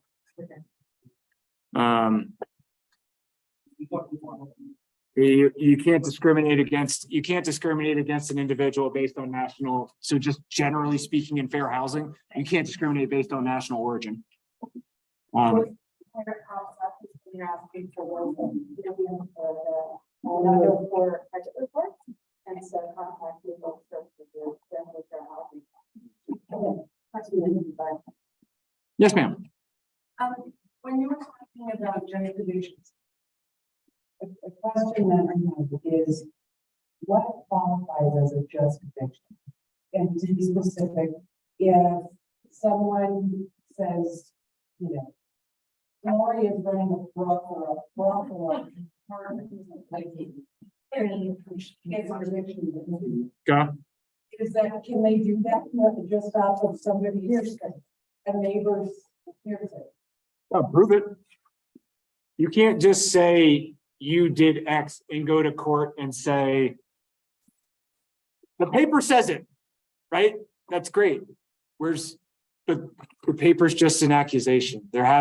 So it's civil litigation. So generally speaking, they have to prove the allegation by preponderance of the evidence, which preponderance of the evidence is the legal standard for a level of evidence, which means that it is more likely than not that the statement is true. So if you're saying, what does that mean? 51%. It means 51% of the evidence says that this is true. Yes, ma'am. Thank you. Mhm. I just need to touch base on that. On the change in the rent, the landlord must give you at least 60-day notice. Is that correct? To increase the rent? Yeah. Yeah. Upon 60 days written notice, so long as it's there hasn't been one in the prior 12 months of continued occupancy. And also this, they can't just, if you sign a 12-month lease and your rent is $1,000, your rent is $1,000 for the 12 months. So this isn't a loophole for in month 9 for it to be raised somehow. Well, But if the management, gives folks on your door 39 a day of a rental increase, how can you put them on notice? you can respond to it and say, this is not a valid rental increase and I will not be, you can respond in writing. But as far as, does the law provide you with a mechanism for injunctive relief at that point? It doesn't, but my opinion would be that that's not an enforceable rent increase because it does not provide 60 days of notice. They may then try, and then you say, well, if I pay the same amount, they're gonna say I owe them rent. Yeah, I know, and then you're gonna be in court fighting it out. And that's where mediation is that's where hopefully mediation would halt that process before it would get there. And I went to the Central County housing authority that recommended that the tenant gets in touch with the legal services. And the other thing too, if your management or landlord gives you a notice that you're going to be doing inspections on the property, like inside the property. If there is a medical condition where the inspection would be with a 9 and 5. But if there's a medical condition where the Reasonable accommodation. will be able to come in after the license hour. Reasonable, so you said if there's a medical condition, then reasonable accommodation. So what you'd be requesting then is a reasonable accommodation for that medical condition. You don't have to disclose what it is, but you have to state what the accommodation is that you're requesting. So that would be the easy answer there on that issue of, if you're looking for what is the accommodation in that situation, well, you said it after 1. Right, but the response from the management on that is that I can enter any job I want. That's great. And now we've gone, that's not great. I'm sorry. That was a flippant response and I didn't mean to, but we've now gotten too specific for me to get into that. Okay. To me, that does not sound like a reasonable response to a reasonable accommodation request, because that is something that is within the landlord's control. They are able to deny reasonable accommodation requests if the request is unreasonable. Like you're saying, I'm on a 4th floor. I need you to put in a private elevator for me. That's unduly burdensome. So that would not fall into a reasonable request. But I'll keep paying in the room, man. Okay. Yes, sir. Yes, sir. Okay. Still have to give them a written receipt or that be there. Well, that's a really good question. It's an account and it's not money orders and cash, right? It is not money orders and or cash. It is, money orders and cash are where those immediate receipts are. I think it's best practices. If you do that independently, I think that's best business practices as well, because you've got something, let's say that, God forbid, let's say the bank goes under, right? And all of a sudden the records are gone somehow, or just to that effect, if you have some independent record keeping as well, I don't think it hurts. Second one, they say they call it a bed, but it's a single family home. And Yes, sir. It can, those little buggers can get on your pant leg as you're going through an airport. And then they just hitch a ride from, from DC, from Florida, and they want to check out the mountains with you. do you guys go through the lease and make sure leases I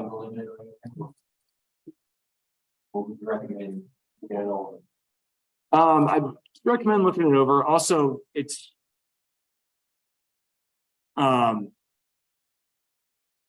it sounds like something really good for the email lawyer that the Justice Center was asking. Oh, no, and I think that's a fantastic idea, because if you make assumptions about, well, this was good last year, you could be setting yourself up as a landlord for failure in court the next year. Because for me, if I'm advocating on behalf of somebody, it could be a good natured mistake, but the law doesn't care. So I think that would also be best practice, is to make sure that I am expressing what I want to express on my end of this business relationship, and I'm doing so in a way that is still permitted in the state of Colorado. Yes, sir, right beside you. Couple things. So, first of all, not get too specific. For a rental, an apartment, the landlord changed. You don't know who the new landlord was. Management company took over, withheld the original security deposit from the law, and charged more money for the things that were assigned to the department. Some of it was existing prior to them taking over. Did you submit the question about the $4,100 deduction? Somebody had submitted a very similar question before tonight's presentation with security deposit. And before you bring it into something where I have to throw my hands up and give you my whoop, we've done it, we've crossed the line. So security deposits, they're not they're not the landlord's property. All right. They are a deposit that is paid to ensure compliance with the lease agreement and to be held in the event of damage after the fact. So that deposit then travels with, property management company A leaves, property management company B takes over, property management company A transfers the security deposit to property management company B because they're managing the company. So we're under B. B has presumably the same duties to the property owner of inspecting the property. Whether or not they take the same damage as company A, I don't know, but the dispute mechanism for that would be to first send that dispute letter of, I've received the accounting statement, I disagree with it for X, Y, and Z. Here is my, for A, this damage was pre-existing. Here's prior work requests on it. Here are prior photographs on it. B, this, any kind of documentation you can show to support these damages aren't proper, all right, or aren't being properly assessed. You also want to check your lease, because if you have a lease clause in there that says you can't, no nails in the wall to hang anything, and you got some nice artwork up, you could be in trouble on that one, all right? But I don't know if I've answered the question on the new companies trying to make a pretty large withholding, but the first step in that process is going to be to send them a dispute letter to give them 7 days to cure.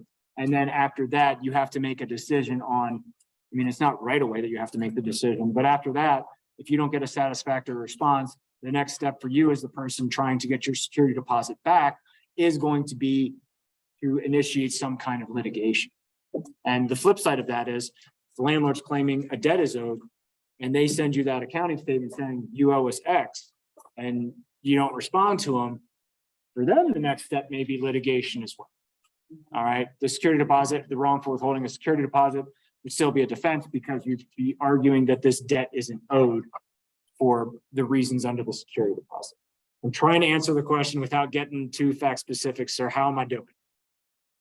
All right, okay, all right, I'll take it. Did you have any other questions, sir? I do. I'm assuming that they can't charge for a water heater that won't have their charges. I'd have to read the lease. I'd have to read the lease. Well, see, now you've done it. Now we've hit the line. No one probably not, maybe for you, maybe for someone else. Otherwise, where's the best place to report a very bad, not very bad, very bad. So they're doing a lot of. Barb, you want to jump in here? I don't know. You get. For example, told me to You report that to. You can report it to the city, code enforcement, you can contact the Attorney General's office. Yeah, yeah, you'd be looking for kind of the consumer protection unit up at the Attorney General's office. Yeah, Dora, you can file if you were touching on some kind of unfair discriminatory practice.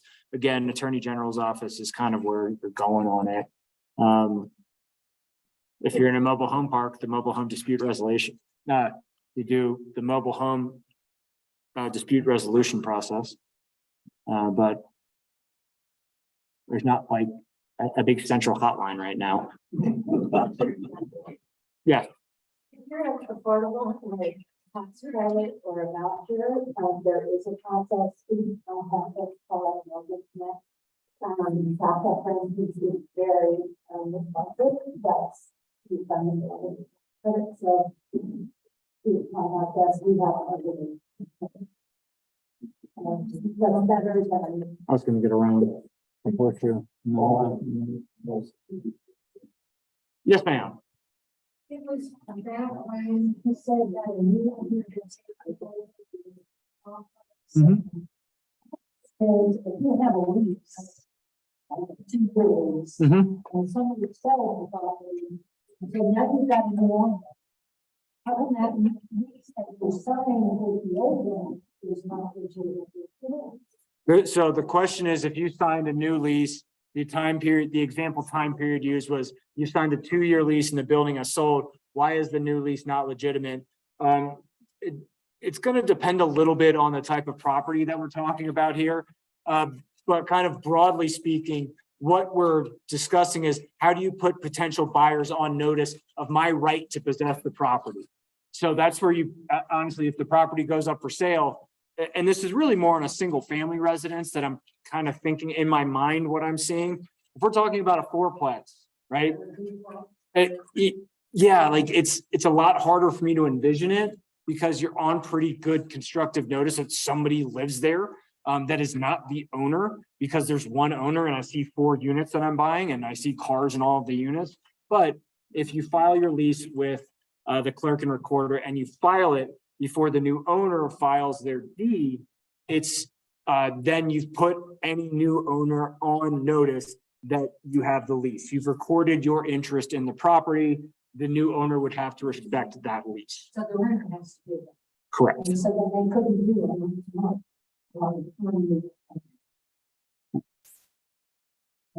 If we're now, that is based upon, we're in the middle of a 2-year lease there. Yeah, you have the 2-year lease. What you're recording is your interest in the property for that period of time.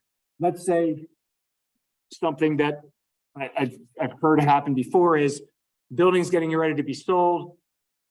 Hey, that all the leases are expired, or, their initial term has expired. So now everybody's month to month.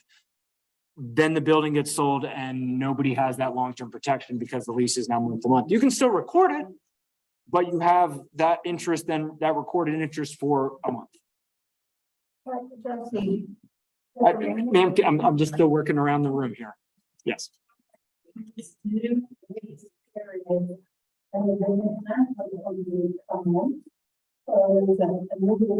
and they want to try to do $200 or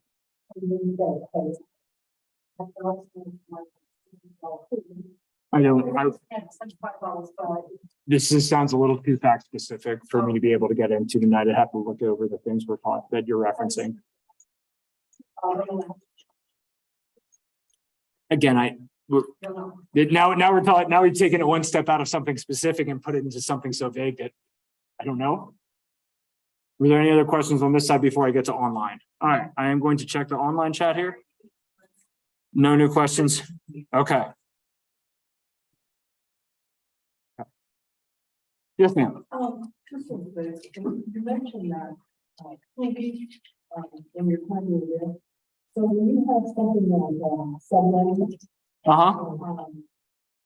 How do you prove that an animal? How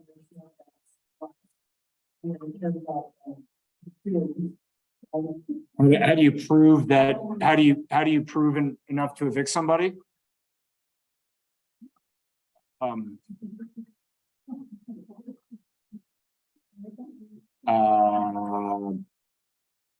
Photographs, testimony, admissions by party opponents.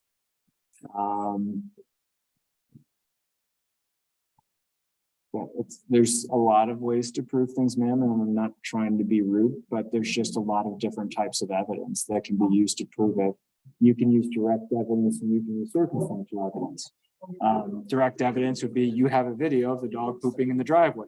Circumstantial evidence, if you have a fenced in yard, there are no pets, and all of a sudden you notice that there's 18 piles of poop in the driveway with no way to actually access the driveway without being inside of it. That I know I'm sorry that the thoughts aren't as clear right now. I think it's important, but taking storage and good furniture and plywood and good stuff, right? On the premises, and you've got a, more or less like a flag lot, so you've got other people that use the same driveway, right? Not a big area. Does that fall under the violations of like city, like you? like It service might. centers? That sounds like a city college. Yeah, I'm not the authority on what's in city code, but it might get to that point. Okay. Have I seen that happen? Yeah, I've seen that be the basis of cases in the past. What about like calling the step in the right direction as well? It might be, ma'am, I'm not trying to be rude, but I don't necessarily, I work on the tenant side of things. But yeah, like calling the Department of Health, calling code enforcement, that may be a start, but this is just kind of, I'm on the opposite side of this for the most part.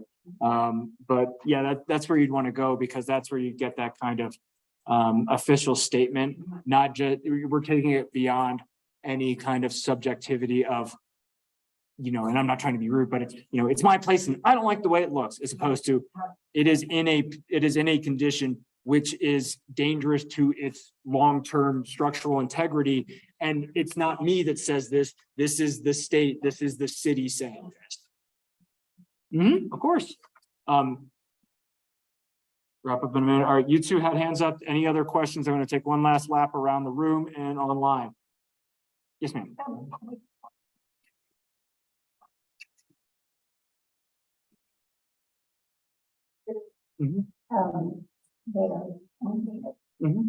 Or the management company changes from one end to another. Do they have to give them notice? Yes. Agents, yes. Ownership, not necessarily. But because let's think about it, it's one private equity group sold it off to another private equity group. But property management company A remains the same. There's nothing to really let you know about, because all of your notices and the rent's going to go to the same place. But if the company changes, well, they have an obligation to let you know this is where you send your money, this is where you send your notices, because that's likely going to have changed with the new company. Okay,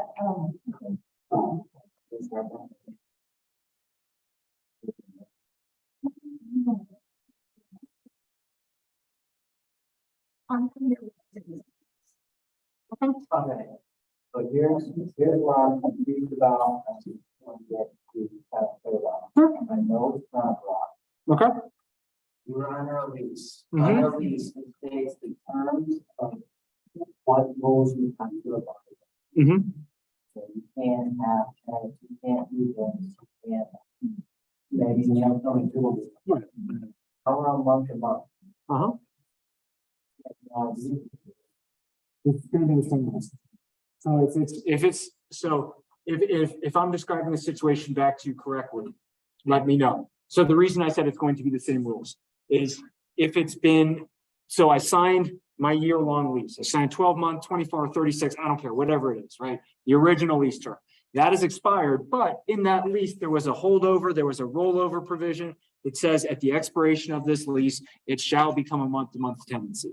Well, the same rules are going to apply at that point, because that was going to be the initial, that's still kind of, in a sense, that's all the other terms are still in effect. The term that continually changes in that month-to-month agreement is the term. And I know it's stupid. I hate defining it with the word, but the only paragraph that changes on a monthly basis with a month-to-month basis is the term paragraph saying, this is for the month of, for July 1 to July 31, August 1 to August 31. But the rest of the rules remain intact. And I'm basing that on an assumption that we had a lease, it expired, and it just kind of transitioned into a month to month. So those same rules are still going to be rules applicable to the tenancy. Okay. And Does that get the question? it does. Okay, good. The only thing is, working all day, so. Okay. It's a little slow. If it's not on the lease, and if they try to make it a new rule, then. Well, I guess the word is it can, but what is the chances that they could successfully force an eviction? It was not on the previous contract. You'll never hear me put numbers on something except for preponderance of evidence, 51%, or if I think something is 100%. But in between that gray area, no. But let's talk about, so the question is regarding if there was a lease and there was a new rule that wasn't included in the lease, can that be imposed upon you?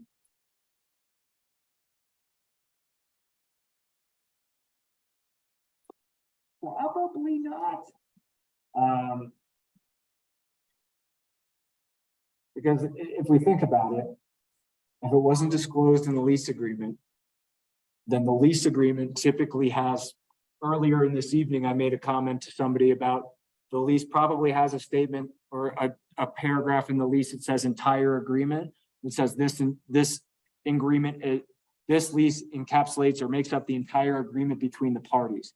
So this is where going back to that, the original lease language is really important, because if you have your original lease and you go back and says, this is it, this is the entire agreement, then it would be very difficult to argue successfully, in my opinion, that this new rule is valid when the written lease agreement says this is it.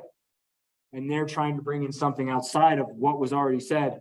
This is the entire agreement. Yeah, without even, well, because it's like. Then how are you to know? If like notice is also a general issue as well, but there may be, I don't know for certain because I don't know how the lease is written.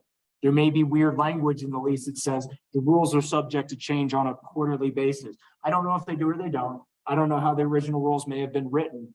And that's where we're getting back to kind of the, like, just kind of some of the foundational stuff of always, keep abreast on what's on your lease. That way, all right, I can be expecting certain periodical rule changes. I don't see any other questions in the chat. I think we're out of time here. Okay, but there is the contact information for Colorado Legal Services should be in that packet as well. All right, and I want to thank everybody online and in person for coming out tonight and spending your evening listening to me ramble.